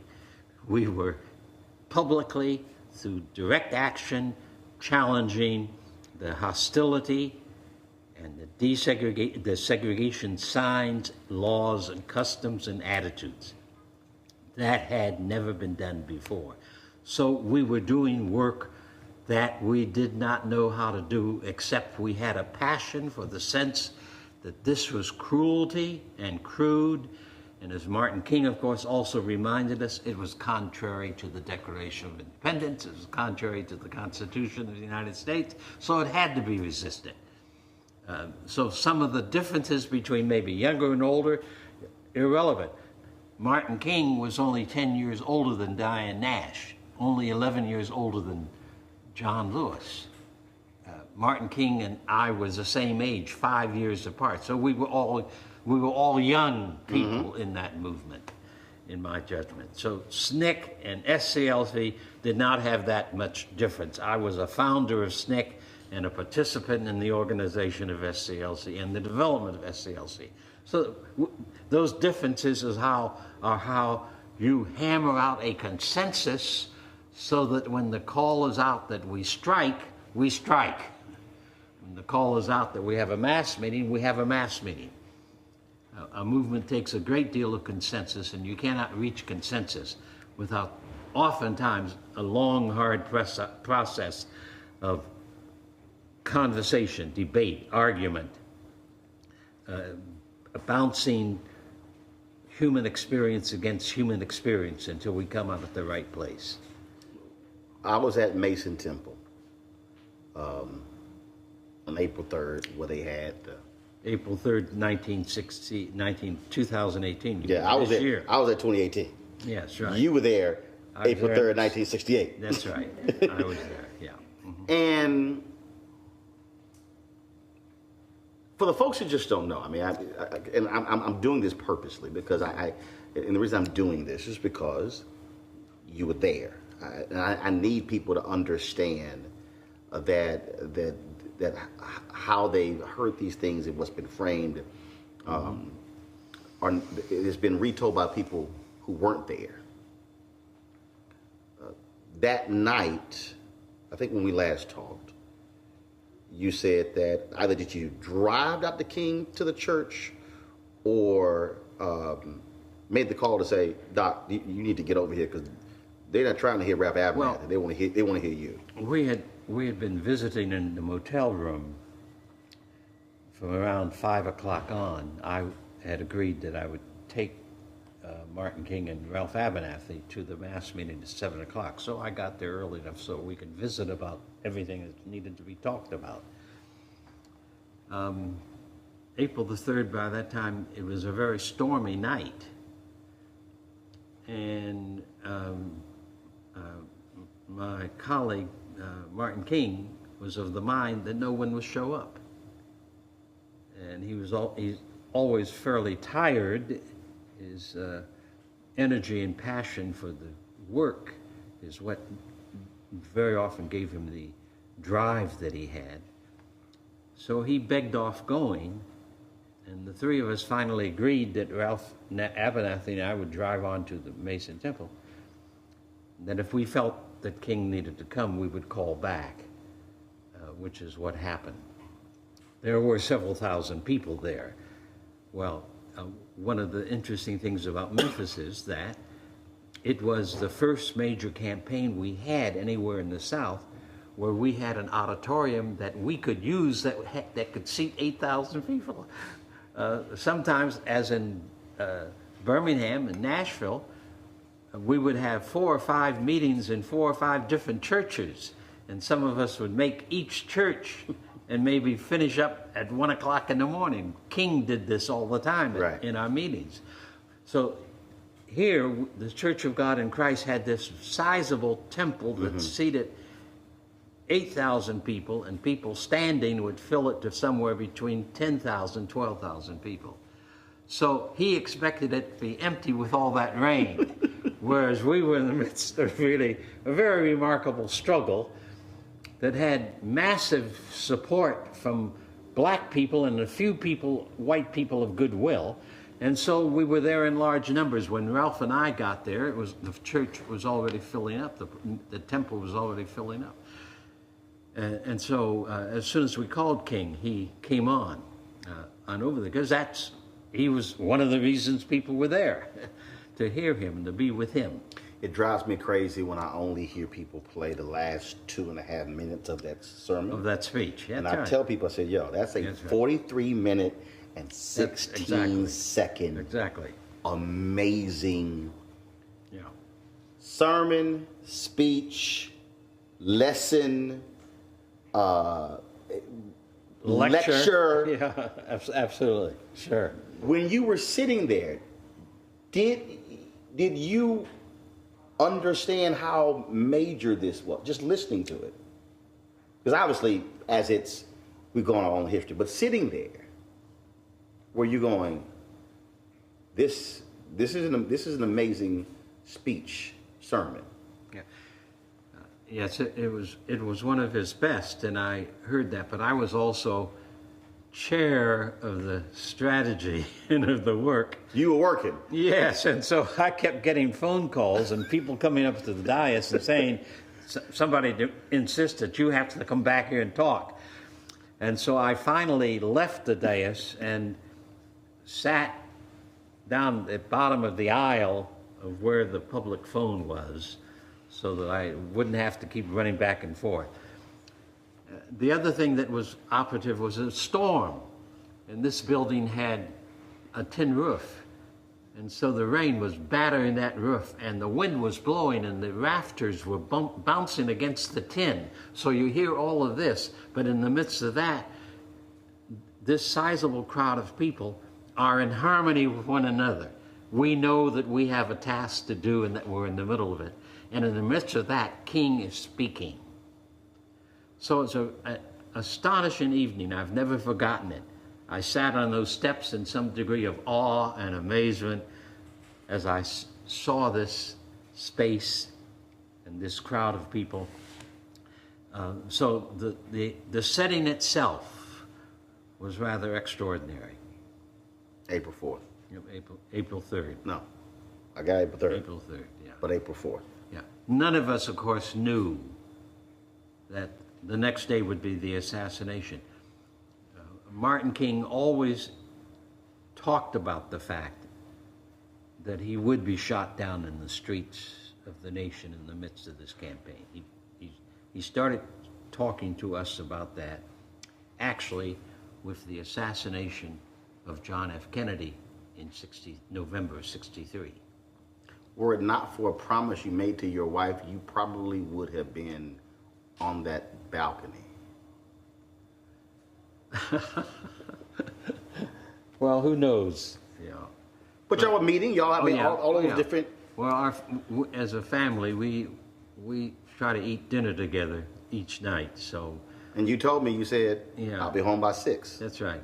We agreed 6 o'clock dinner, and so I was on my way home. I was in the kitchen with Dorothy when we heard the news over a television set that Dr. King had been shot. At 6:01. No, I just left him, not too long before that.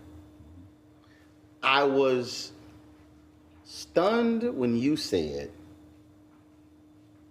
we immediately went back to work, that you did not really grieve until July. You said it was the work. That's right. Yes, that's right. Well, in the midst, like these terrible times in which we live, doing creative work on behalf of truth and justice, on behalf of people, on behalf of the wonder of life, on behalf of dissolving sexism and racism, doing work is one of the best ways for us to grieve. So I recognize that as a pastor, as a religious person. So yes, 9 o'clock Friday morning, we marched. And I worked through the night to be sure that we were going to be there.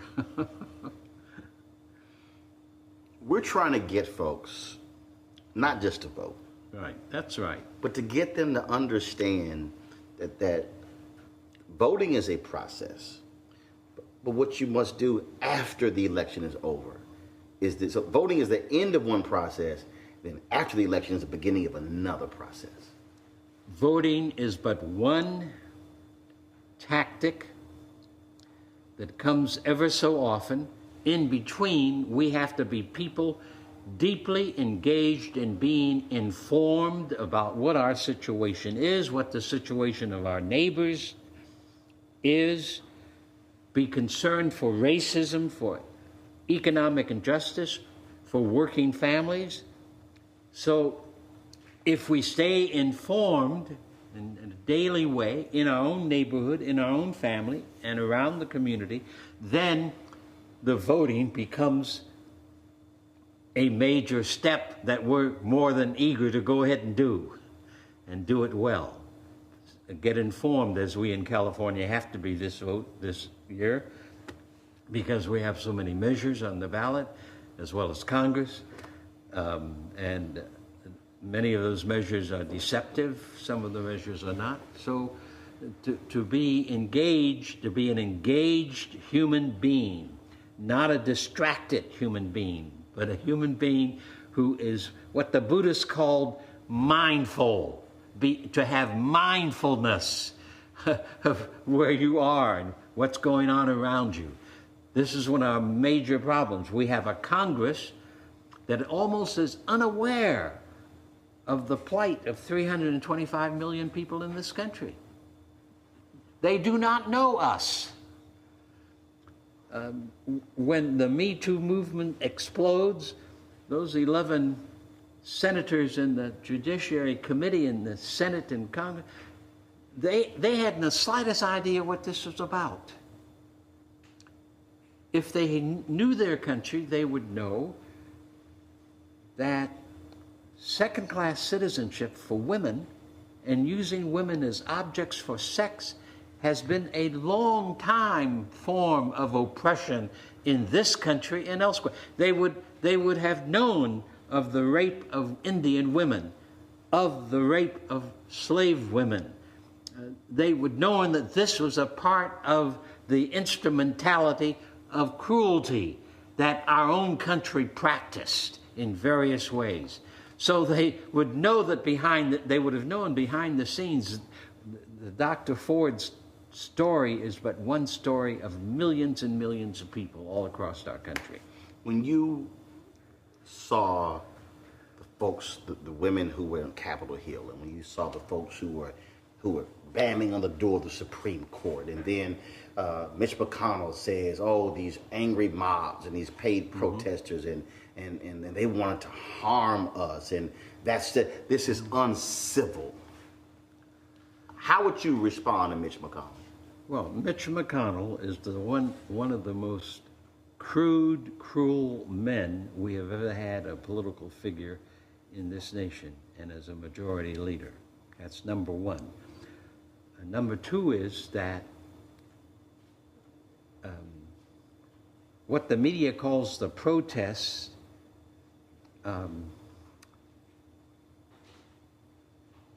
was all right, I suppose.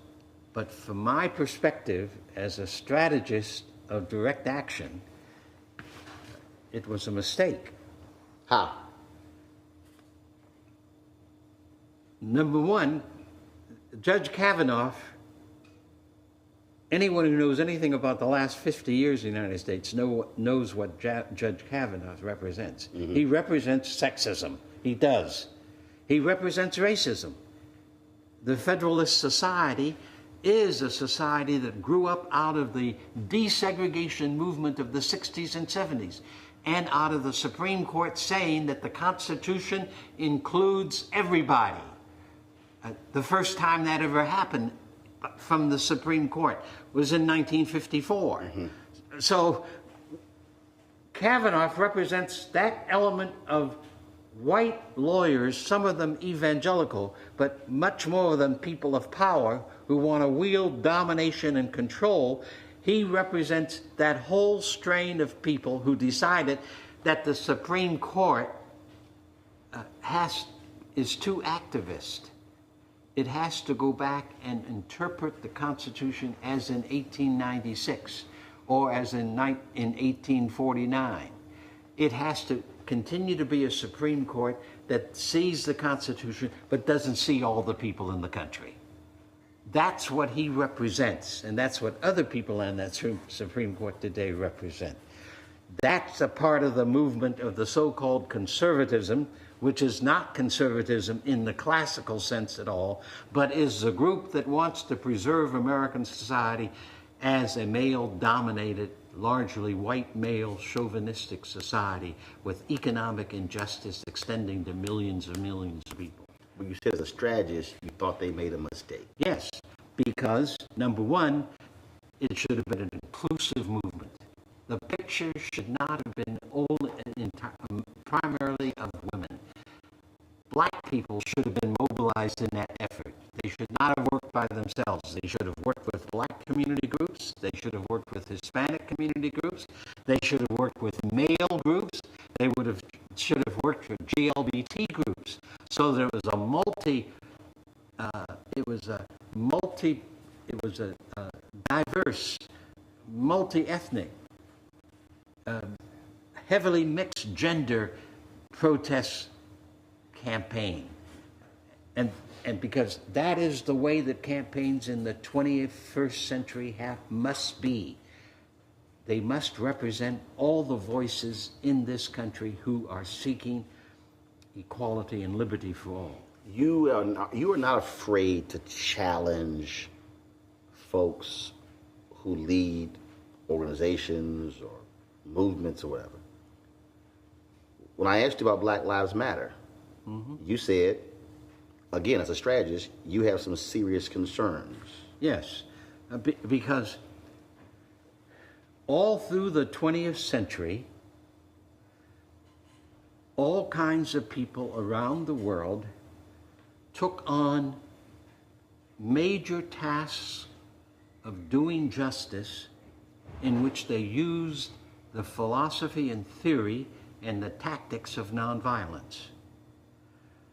Gandhi of India is the person who in 1906, as he fought against the Boer Empire and the British Empire in South Africa, tried to begin to pull this together and began to use the term nonviolence, soul force, began to use the term love force. He's the one who defined nonviolence as the use of the power of love and compassion in practical ways so that it demonstrates power to move power away from its crude elements and to move power towards community, to move power towards the use of feeding the hungry, of dissolving racism and segregation and the like.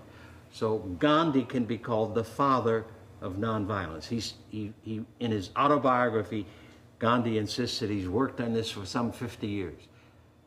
He collected strikes. He participated in strikes. He participated in sitting campaigns. He participated in campaigns to help sharecroppers in India. He fought the racism of the British Empire in South Africa and elsewhere. So activists who do not know that literature, are not paying attention to it, therefore do not have the arsenal of behavior that can move power. Sit-in campaign, Nashville, Tennessee, 1959-60. It was a group of community people who decided, and this was unheard of in the United States, we are going to desegregate downtown Nashville. That had not even been talked about. It came about because we had for 6 months weekly Saturday morning meetings where 30 to 60 of us met at Saturday morning, and we thrashed out what is the situation we're facing? What are these issues we look at? The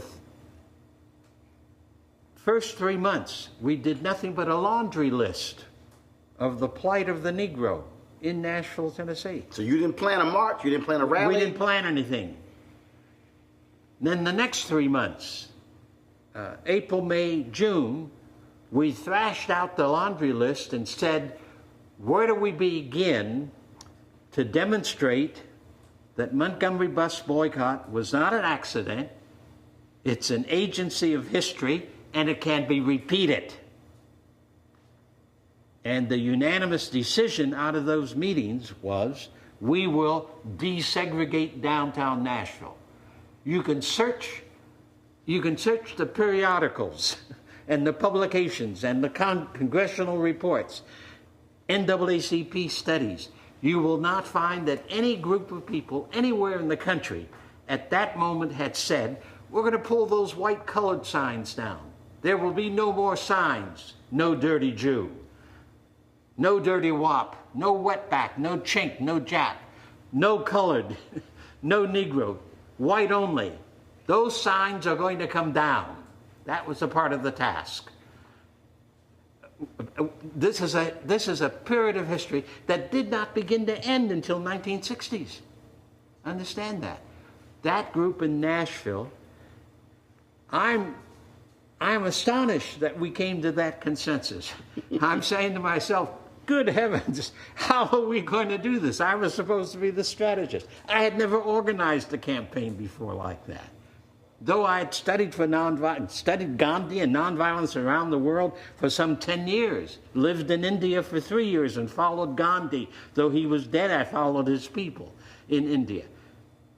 I will never forget the experience when that decision was made in June, my saying to myself, what have we done? And how is this going to be accomplished? There were no guidelines at that moment.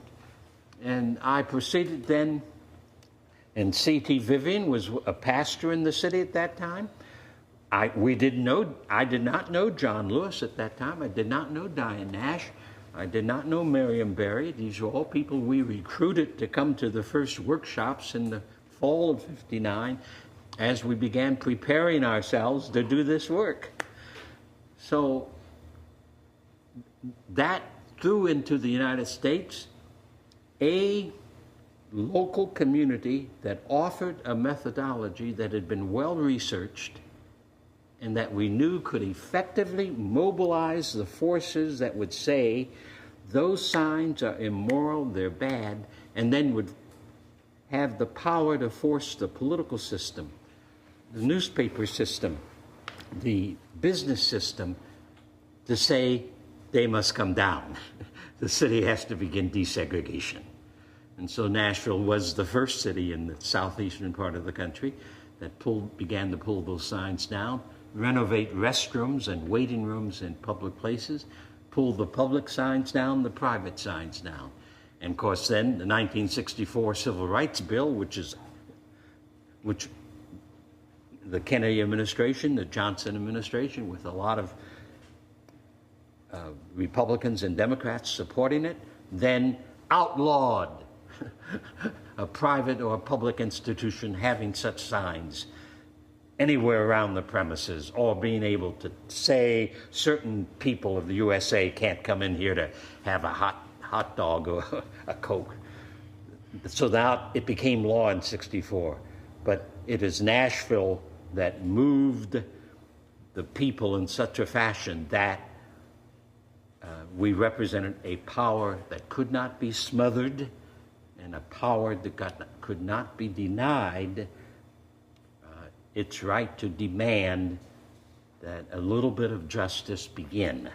So what do you tell somebody today? What do you tell that young person who's watching, that person who was in the 20s or 30s, who says, okay, Reverend Lawson, that's great, I hear you, but everything you're talking about, that can't be used today. That won't work today. This is a whole different world. Everything that you've done, I appreciate it, but it can't work in the 21st century. First of all, such a young person represents the United States of America and its conventional culture. That's what I've heard all my life, in the 40s, in the 50s, in the 60s, in the 70s, and today. But they better begin to recognize that in socio-political issues, cultural issues, there are some rules that the universe will not allow to be broken. For an example, an ancient wisdom has said this. Jesus said you cannot get grapes out of a thistle bush. Jesus of Nazareth, without all the Christian dogma that gets in the way of the teacher and what the person did in his own time, you can't get grapes out of a thistle bush. You cannot get figs out of a thorn bush. You have to get grapes out of a grapevine. The same is true in terms of the principles of political struggle, social struggle. You cannot overcome the forces of Trumpism by imitating Trumpism in language or in behavior or in vision. You cannot do eye for an eye and a tooth for tooth with Trump and expect you're going to get rid of him. I think the voices that say, you know, this election is going to do it are nonsense. The forces of wickedness that Trump produced, Trump, are now on the rise in Europe as well as in the United States. Mm-hmm. So we should not be surprised if Trump is maybe only the first president of this caliber, of this kind of meanness, of this kind of power hungriness.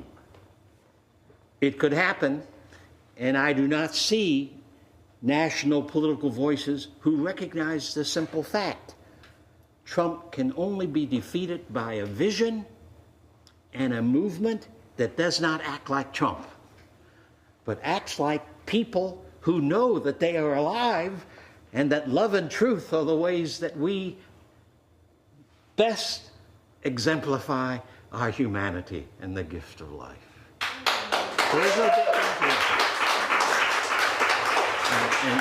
And this is what greatly troubles me, because I listen to certain commentaries. I read the New York Times, the Los Angeles Times. I read a number of different magazines all the time, a practice that I started in 1942. And I recognize that the voices that will allow we, the people of the USA, not to lose our struggle for truth and beauty are not there at this moment. You just turned 90. I just turned 90.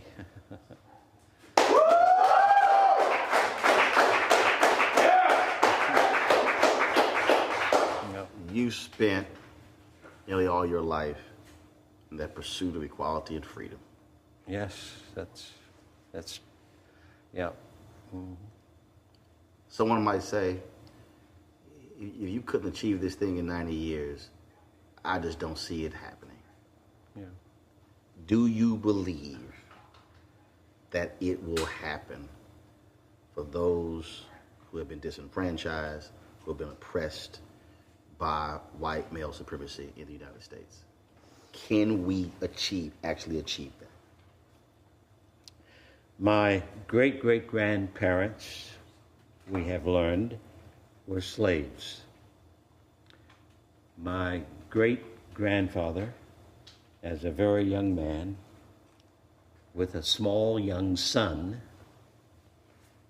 escaped slavery going up through the Underground Railroad, through Philadelphia, up into the Guelph area of Ontario, where my dad was born.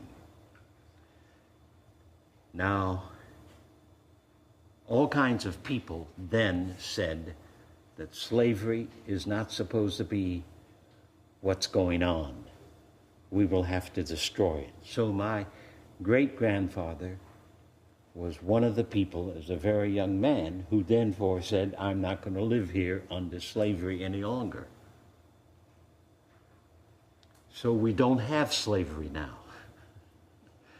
Now, I have to admit that there's some forms of slavery in other names in the United States. The people who work 60 and 80 hours a day and then have a hard time keeping food on their table or shelter over their head or caring for their children and transportation is of course, another form of slavery, though it's not called that. The point I'm making is that we're at this mark in our history because the changes to become a nation under God, where in fact justice and access for every baby is birthed, is underway. And Jeff Sessions, the Attorney General, represents the old order who would like to turn the clock back. But the clock is not going to be turned back. There may be great agony along the way between now and then, but the American people already have indicated that they don't want to go back to segregation. That especially young people today, and if we could get young people to follow the example of Gandhi or Rosa Parks and to strategize their behavior. America says you must do something. Well, doing something that doesn't work is the same as doing nothing. That's Gandhi. So what we did in the Birmingham campaign, the St. Augustine campaign, the Albany, Georgia campaign, the Freedom Ride, the Mississippi Summer campaigns, where we strategized and we analyzed our system and tried to put together the strategic offense that would make a difference. That kind of work in activism is essential work for the next 100 years or so. Two more questions. If there is a group that's assembled, and that group is Pastor Robert Jeffress, Jerry Falwell Jr., Franklin Graham, Paula White, Tony Perkins, Ralph Reed. Oh, yes, Ralph Reed especially. All these white conservative evangelicals who say they all love Jesus. No, they don't. They don't know what that means. If that group is assembled, and you are standing before them, what do you tell them?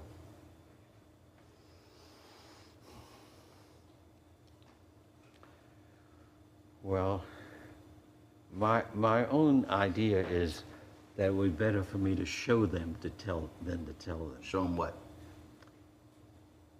In the 50s, Jerry Falwell, that you mentioned, Pat Robinson, Perkins, Jim Dobson, those are all people of my generation. They were all thoroughgoing, in public ways and in private ways, racist, who said segregation forever, who said Jim Crow laws are the way that we have to live. Jerry Falwell preached this on his old-fashioned Revival Hour broadcast on Sunday night. That was a national broadcast. Our movement out of the 50s, 55, 59, 60, made them change their story, made them stop preaching and teaching racism.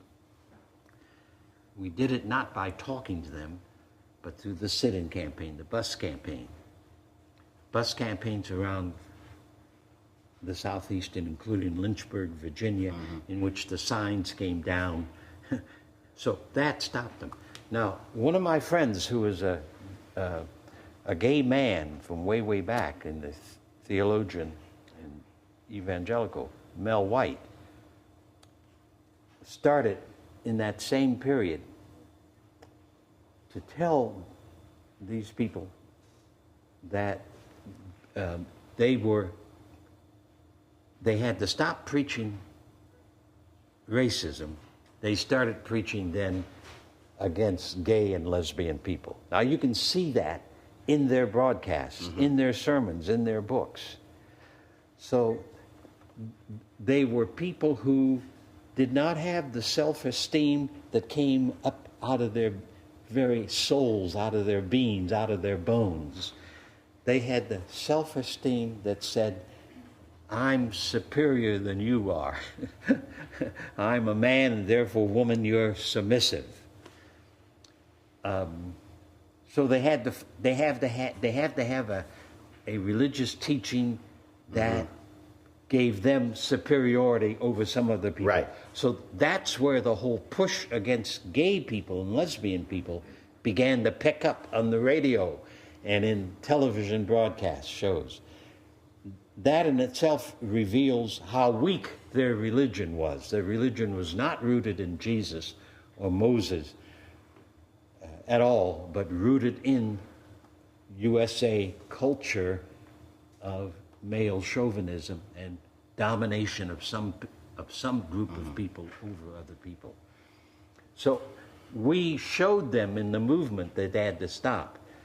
And while this hasn't yet happened in terms of gay lesbian issues, and that's a much smaller issue in terms of the numbers of people who are involved, and it's a more diverse, complicated issue because it means that we human beings have to realign our understanding of human sexuality, which many of us are not willing to do.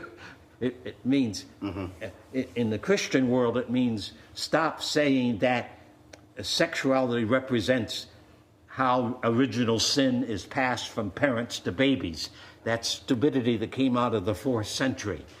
So a whole society has to change its understanding and see human sexuality as a good gift of creation, a good gift of life that can be appropriated for the advancement of life and for the achieving human potential. So it's more complicated in that sense.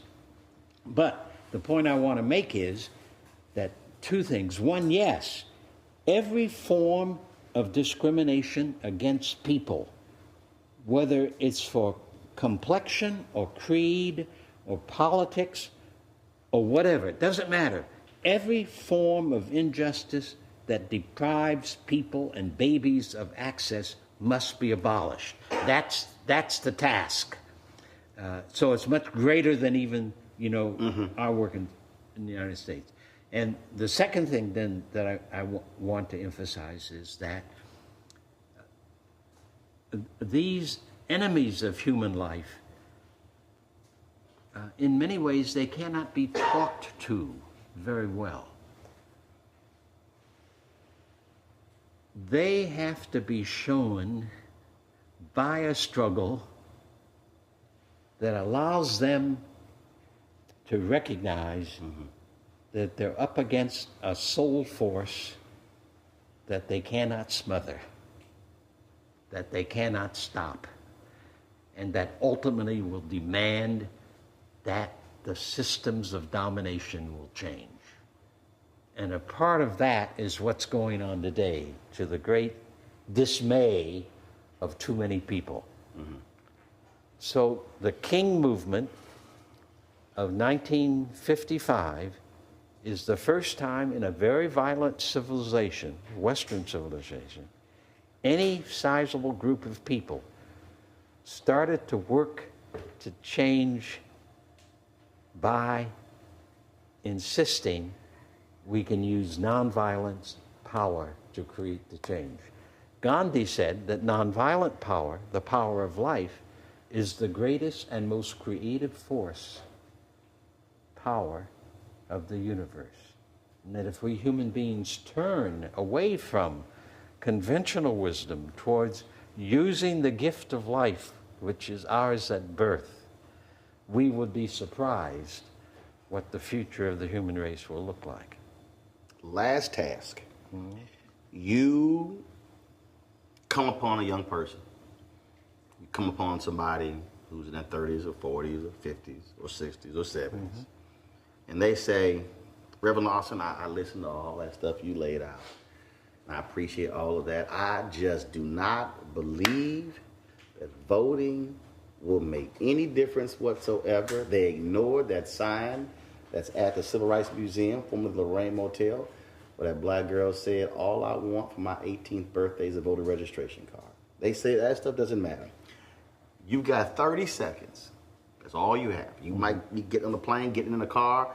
You might be trying to get into your house. All you got is 30 seconds to tell them why they must vote.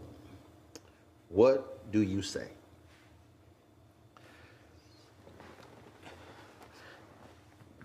All right, I'm not sure I can handle that issue, but... A little hard for a preacher to have 30 seconds, huh? Yeah. Go ahead. Okay.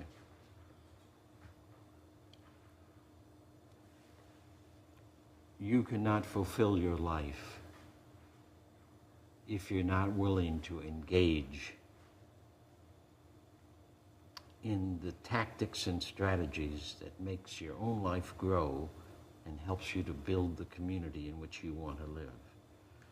Voting is a singular method for a people locally and regionally to govern themselves. 28 seconds. Reverend Lawson, I appreciate it. Okay. Thanks a bunch.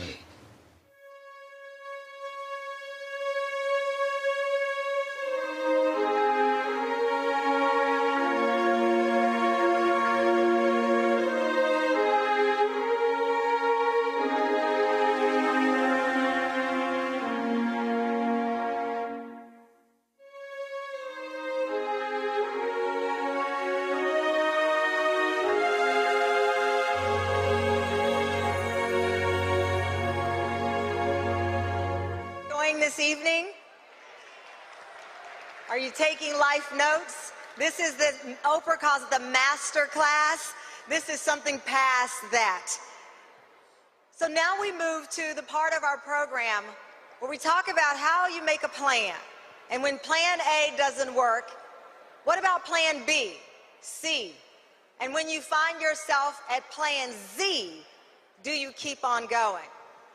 The architect of the nonviolent resistance, the man who wrote the blueprint for the plan, and the giant who executed it beautifully. Our next panel. We often hear people don't need an introduction. Well, this is gospel. Neither of these civil rights icons needs me to say anything more than their name. Can I please get you on your feet to welcome to the stage the great Congressman John Lewis.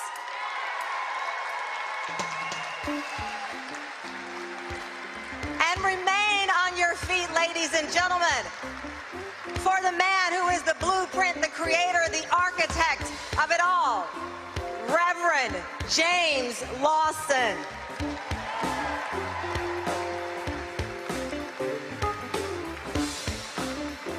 Please stay on your feet and give these men the honor they so gratefully have earned from all of us here.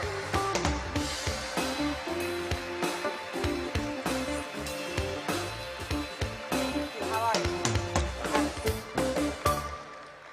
We're going to get right to it because there is no time to waste. If you've watched the news, if you've read a paper, you know the time is now. Congressman, let's talk about where we are. Millions of people around this country marched in defiance against what they see are gun laws that are not serving the people. Where are we today as it relates to the ability to sustain a movement? to keep it going 50 years after Dr. King's assassination? Well, thank you very much.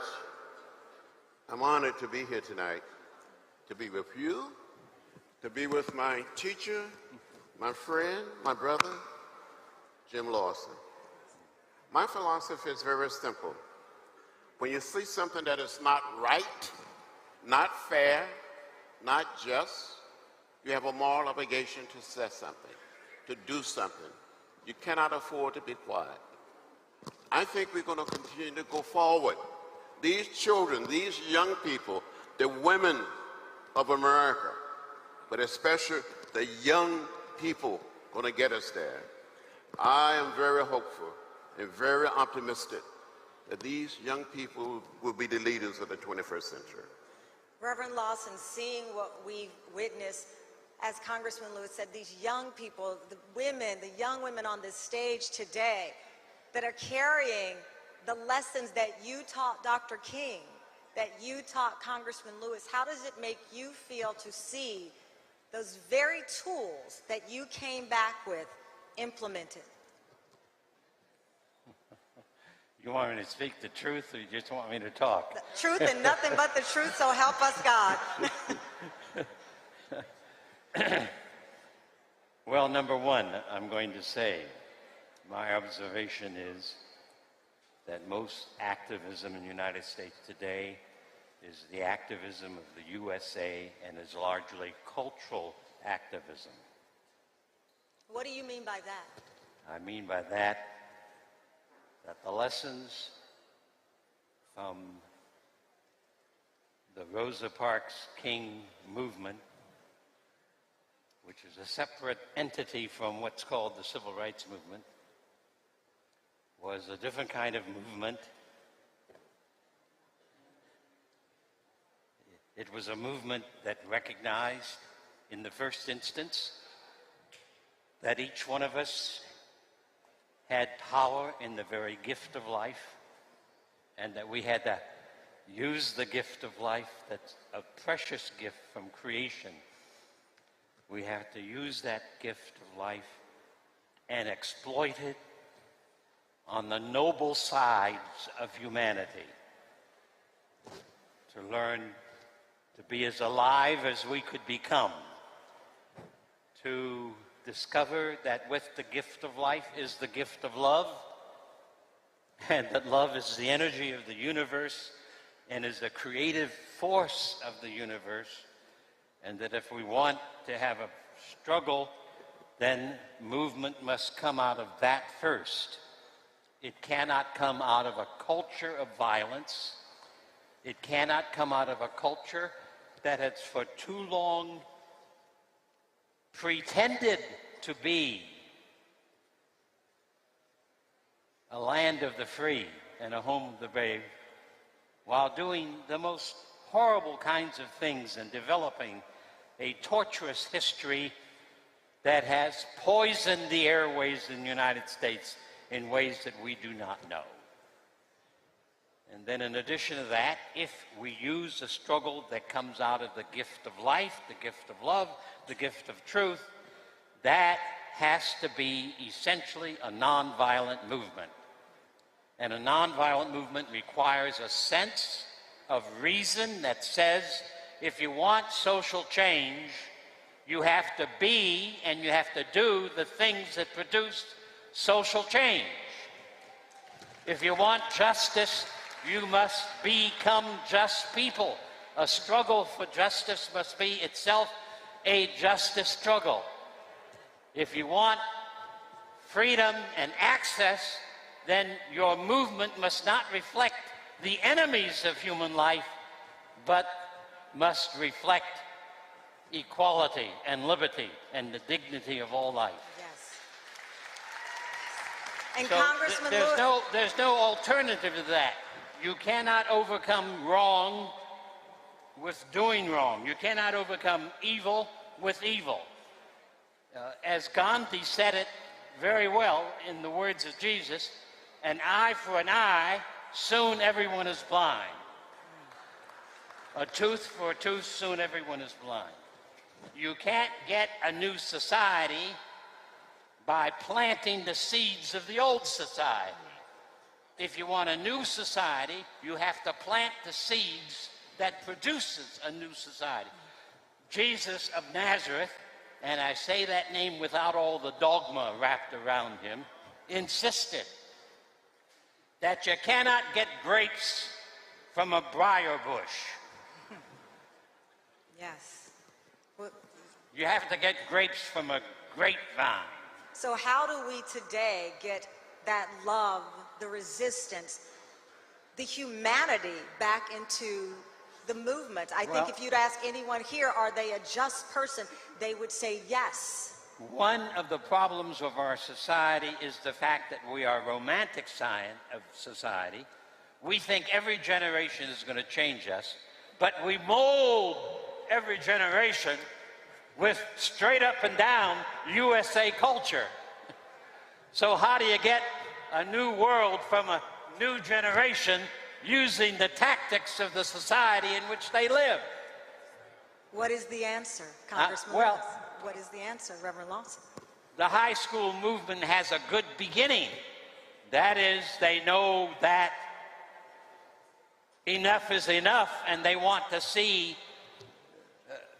they want to have the capacity of a society where they can operate learning across their years, especially as young people, in safety, without the violence, without the guns. Congressman. So that's a good goal. Yes. I like the goal. Well, Jim Lawson has been my teacher. Yes. He's been my leader. When I was very young, had all my hair and a few pounds lighter, this man imbues me with the teaching of Jesus, the teaching of Gandhi. My advice for the young people today is to study the movement, read the literature, watch the films, the videos, and accept nonviolence as a way of life, as a way of living. When we were beaten, arrested, and jailed, we accepted it. During the 60s, I was beaten and left bloody, unconscious. I thought I was going to down that bridge. I thought I saw death during the Freedom Rise in 1961. When black people and white people can be seated together on a Greyhound bus or a Trailway bus, leaving Washington, D.C., to travel through Virginia, North Carolina, South Carolina, Georgia, Alabama, Mississippi. We were on our way to New Orleans. And Jim Lawson and others of us were arrested. We went to jail. More than 400 people, black and white, went to jail in Mississippi. But we didn't strike back. We didn't give up. We didn't give in. We kept the faith. And our action led to the desegregation of public transportation all across the American South. So when people say nothing has changed, I feel like saying, come and walk in my shoes. I will show you. Yes. And those shoes are impossible to fill. We're come a distance, but I agree with Jim. Somehow, in some way, we got to accept the way of peace, the way of love, the philosophy and the discipline of nonviolence as a way of living, as a way of life. As a congressperson, I don't vote for military spending. We have enough bombs and missiles and guns to destroy this planet. We need to spend some of our limited resources on taking care of basic human needs.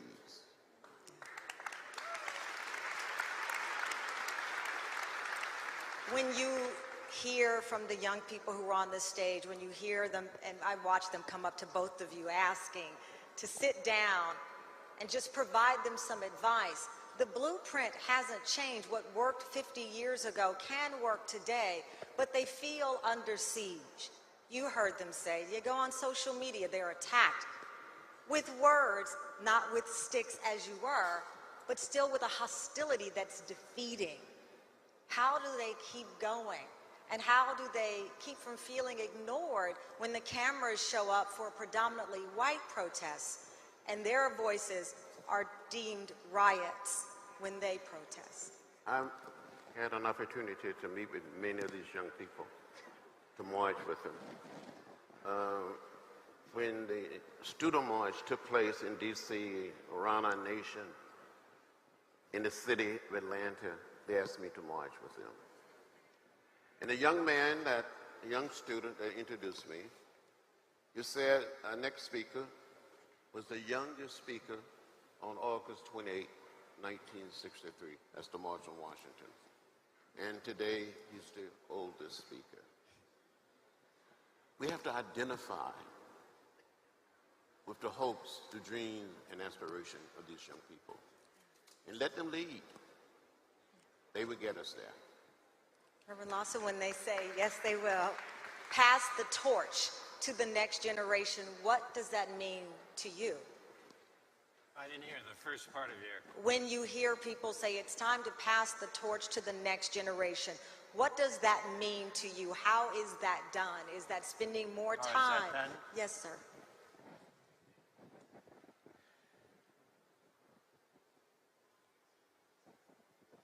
Well, one of the ways it's done is by young people putting themselves in a position where they can hear and feel and study and debate over some of these struggles.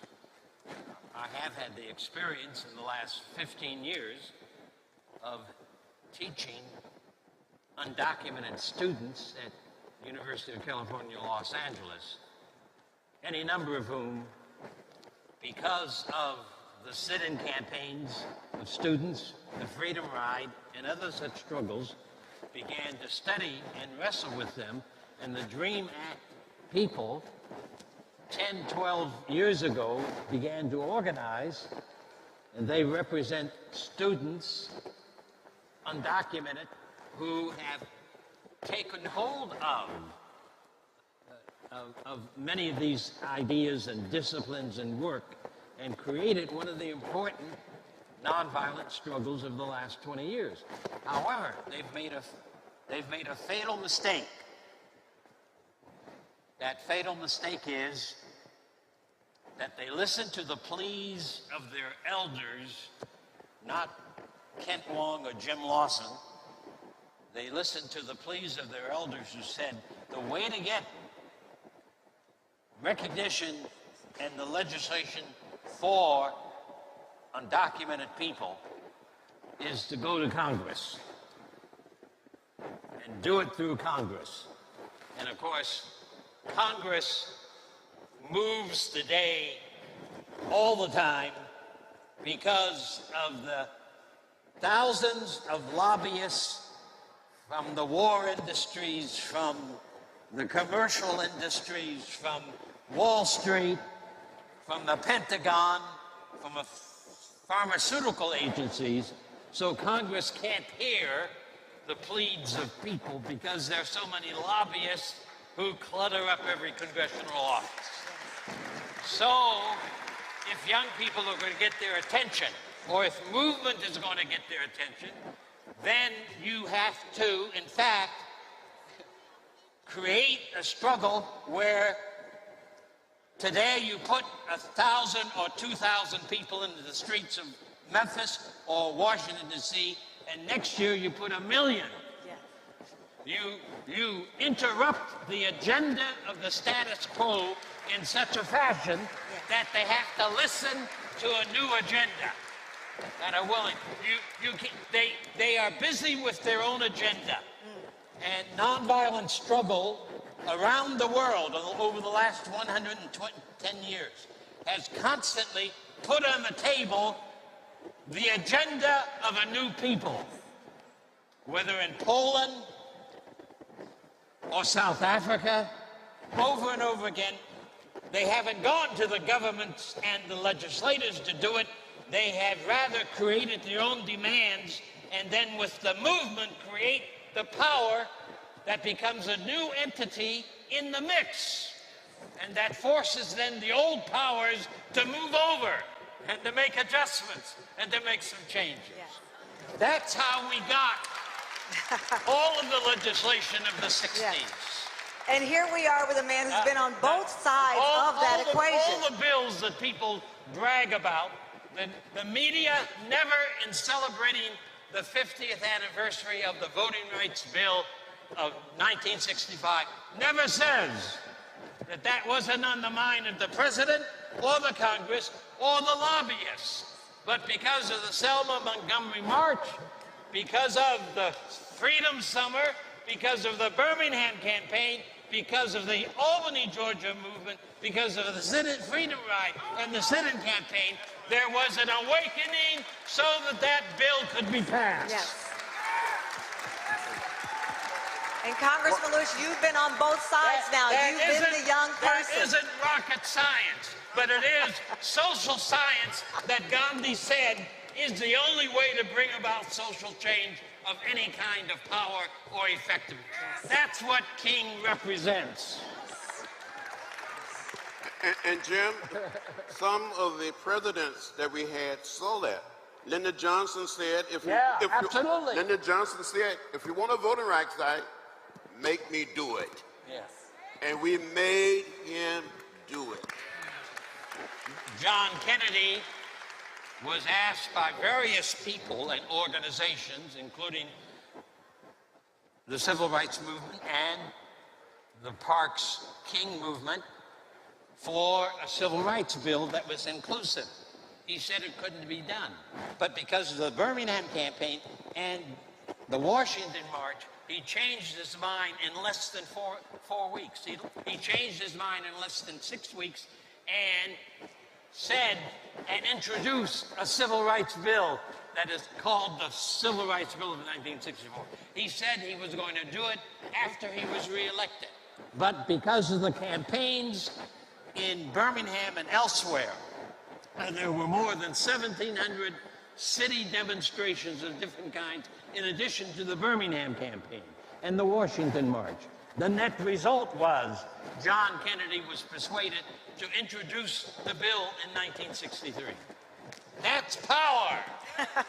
That's power of the people. Yes. And it can happen again and again. And of course, Congress and the lobbyists and Bank America all try to persuade us to be conventional with the system that is. But the system that is fundamentally rotten. And a rotten system has to have some people who have the courage to say so and to organize to change the rot to rightness and maturity of spirituality and character that will allow the newness to emerge.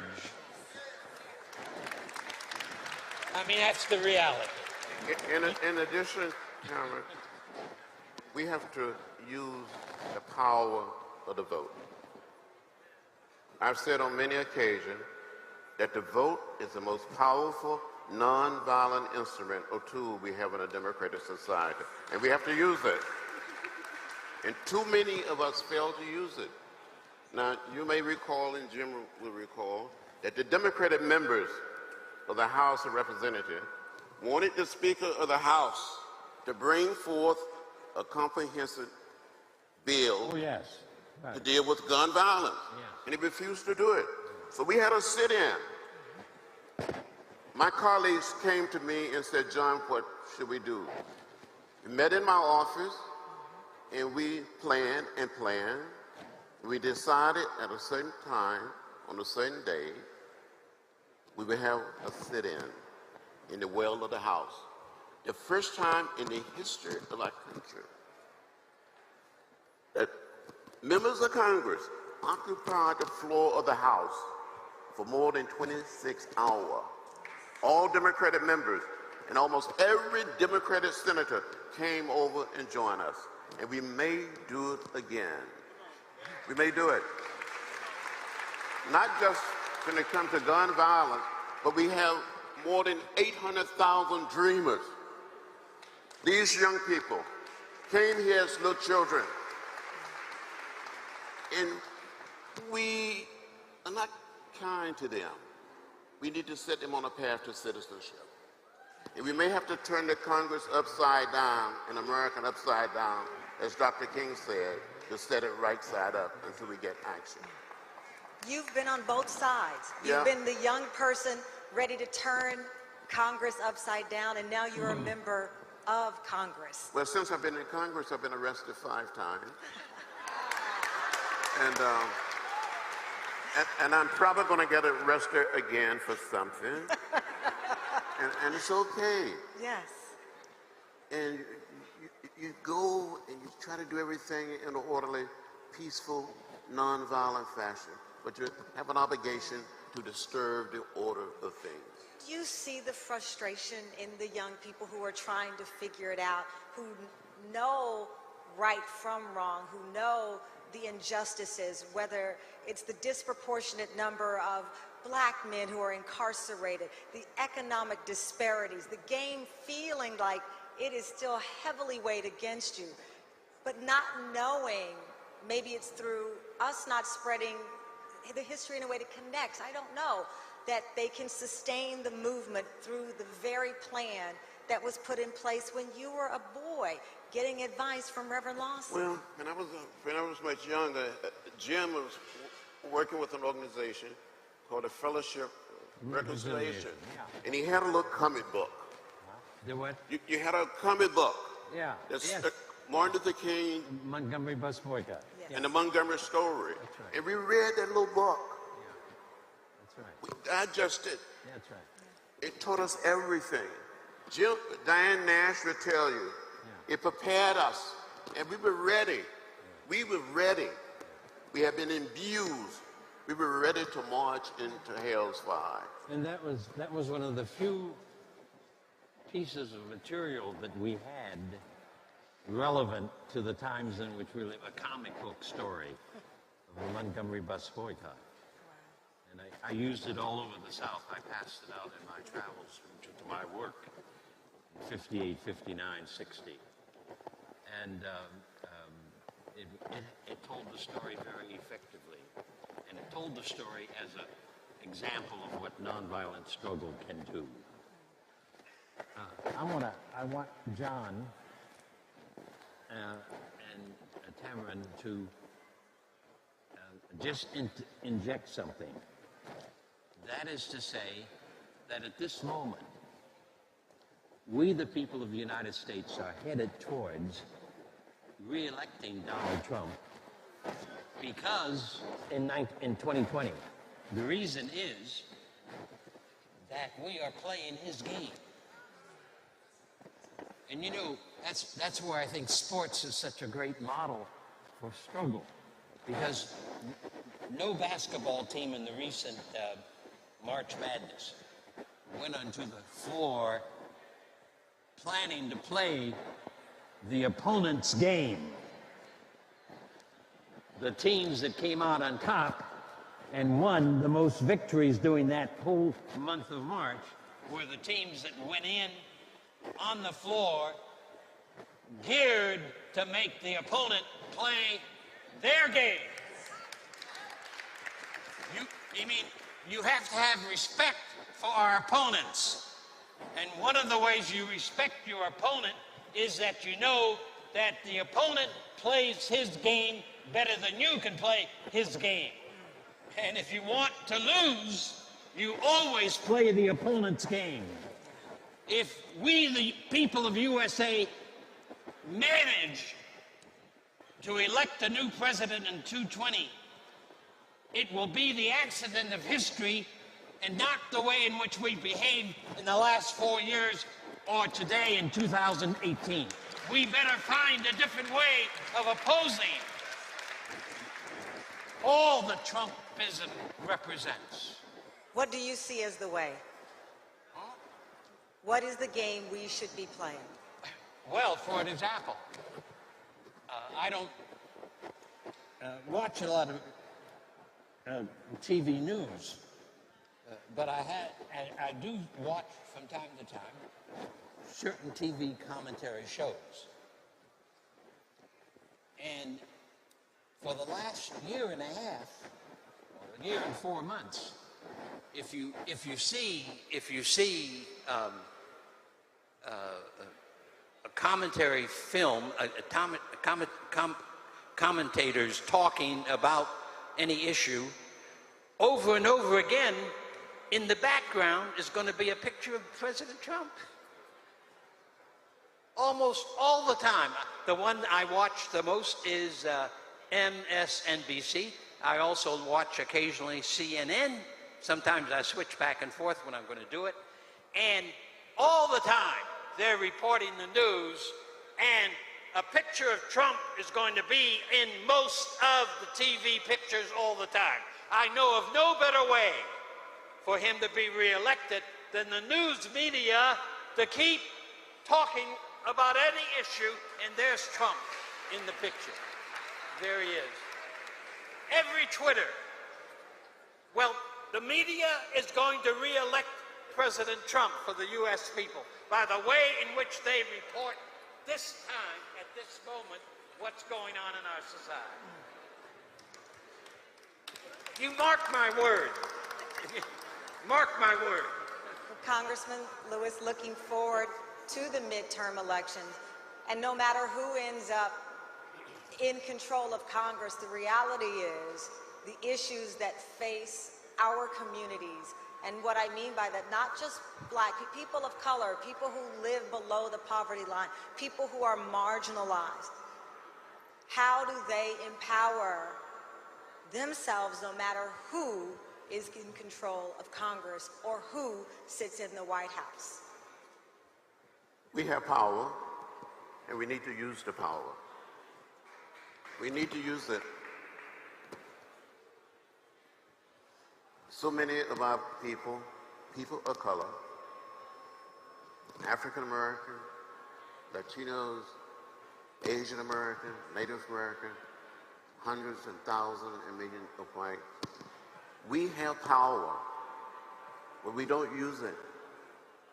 And with social media today, we should be able to do more than we are doing. We hadn't heard of the internet. Facebook.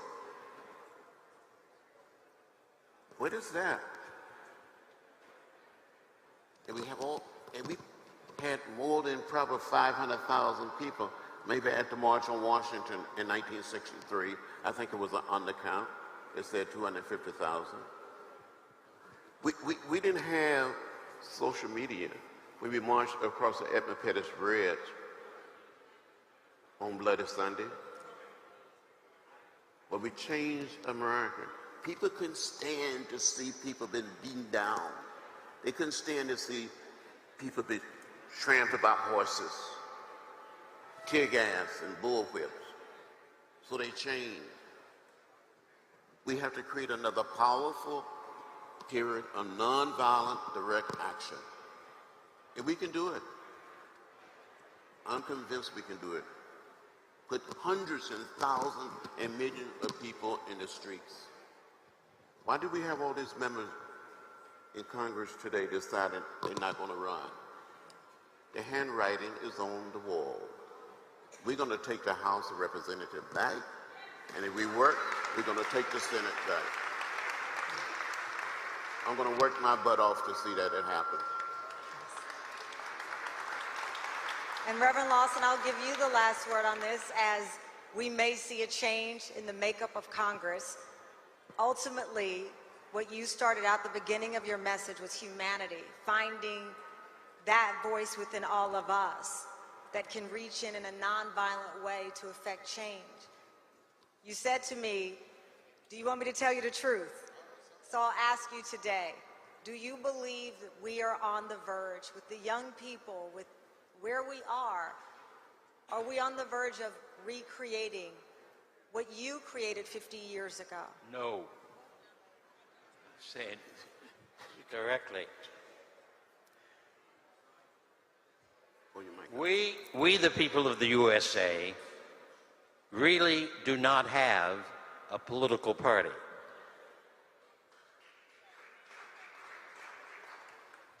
We may have bits and pieces here and there and yonder. I consider John one of my congresspeople and a number of others. We have bits and pieces, but we do not have a political party. If we are to regain a political party that moves in the directions that the country was moving in, we, the people, are going to have to organize from a nonviolent perspective and create campaigns in city after city that helps to forge a new party, a new Democratic Party maybe, that will do our will, that will look to our interests. Look, sisters and brothers, Harvard University produced a study of the costs of the Iraq War. I think that report was issued about maybe 2 years ago. Harvard University study indicated we have spent $6 trillion for the Iraq War. $6 trillion for the Iraq War. Now, if we, the people, want Head Start and quality education for every boy, every girl, everywhere across our country, we're going to have to be in the streets to see to it that no more $6 trillion are going to be spent for war, but they're going to be spent on quality education, quality housing, on non-discriminatory economics, on the equality of economics across the board. I maintain that our present economic system is a plantation capitalist system, ideologically and structured. It is aimed at the gathering of wealth by the plantations. It is aimed at saying that working people, working families do not need to have sustainable incomes and steady and stable work. It says that they are more like slaves and do not deserve to have living wages. That's plantation capitalism. The fact that we have 160 million people at the bottom half of our population who do not have the wealth of the property of the 3 wealthiest men in the United States is in itself an indication that our economy is from top to bottom rotten. 160 million people do not deserve to be at the bottom of the ladder on food stamps and unable to support their children. Shelter insecurity, work insecurity, food insecurity, medical insecurity. That's the deliberate plan of the economy, though many of the decent people who are in that economy would say that's not what they wanted. But good intentions without good methods will lead to hell, not to heaven. You asked for the truth, we got the truth. There you have it. Good intentions is the road to hell, rather than the There road you to have it, Congressman. Good intentions have to have good ideology, good structures, good movements, good attitudes across the board. If they don't have them, we can't do it. Before we turn it over to April for the next panel, I will ask Congressman Lewis to end it on this, which is where we started. Where do we go from here?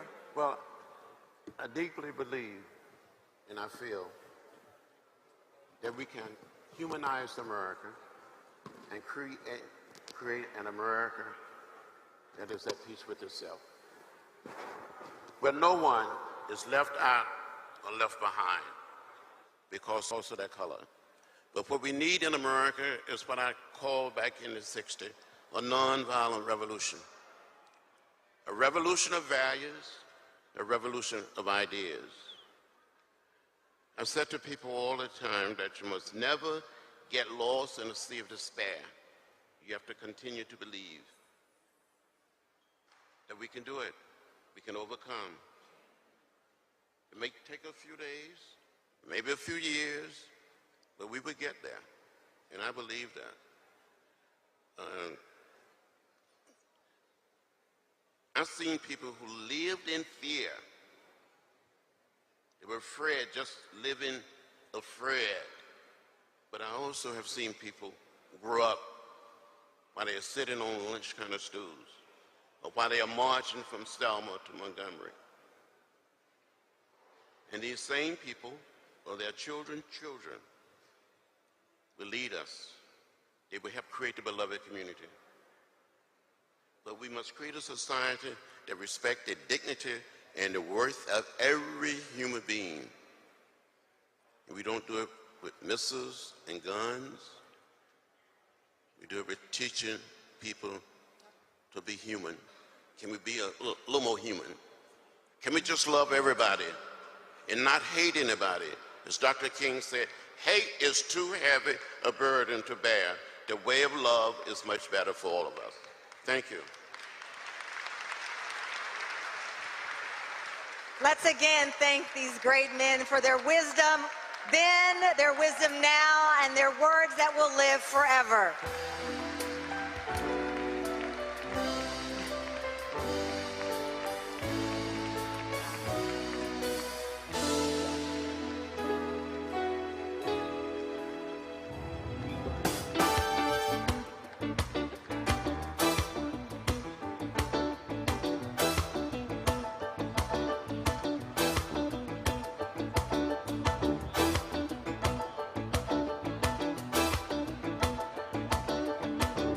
You want to check out Roland Martin Unfiltered? YouTube.com/Roland S. Martin. And subscribe to our YouTube channel. There's only one daily digital show out here that keeps it black and keep it real. It's Roland Martin Unfiltered. See that name right there? Roland Martin Unfiltered. Like, share, and subscribe to our YouTube channel. That's YouTube.com/Roland S. Martin. And don't forget to turn on your notifications so when we go live, you'll know it. You want to support Roland Martin Unfiltered? Be sure to join our Bring the Funk fan club. Every dollar that you give to us supports our daily digital show. There's only one daily digital show out here that keeps it black and keep it real. It's Roland Martin Unfiltered. Support the Roland Martin Unfiltered daily digital show by going to RolandMartinUnfiltered.com. Our goal is to get 20,000 of our fans contributing $50 each for the whole year. You can make this possible. RolandMartinUnfiltered.com. Hey everybody, this is Sherry Shepherd. You're watching Roland Martin Unfiltered, and while he's doing Unfiltered, I'm practicing the wobble. Yes, I am. Because Roland Martin's the one, he will do it backwards, he will do it on the side. He messes everybody up when he gets into the wobble, because he doesn't know how to do it, so he does it backwards. And it messes me up every single time. So, I'm working on it. I got it. You got Roland Martin. Hi, my name is LaToya Luckett, and you're watching Roland Martin Unfiltered. What's going on, everybody? It's your boy Mac Wiles, and you are watching Roland Martin Unfiltered. What's up, y'all? It's Ryan Destiny, and you're watching Roland Martin Unfiltered. What up, Lana Well, and you are watching Roland Martin Unfiltered.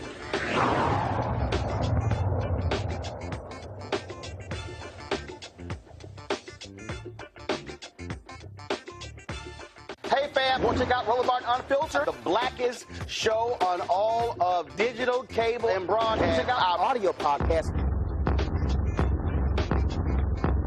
There's only one daily digital show out here that keeps it black and keep it real. It's Roland Martin Unfiltered. Press play.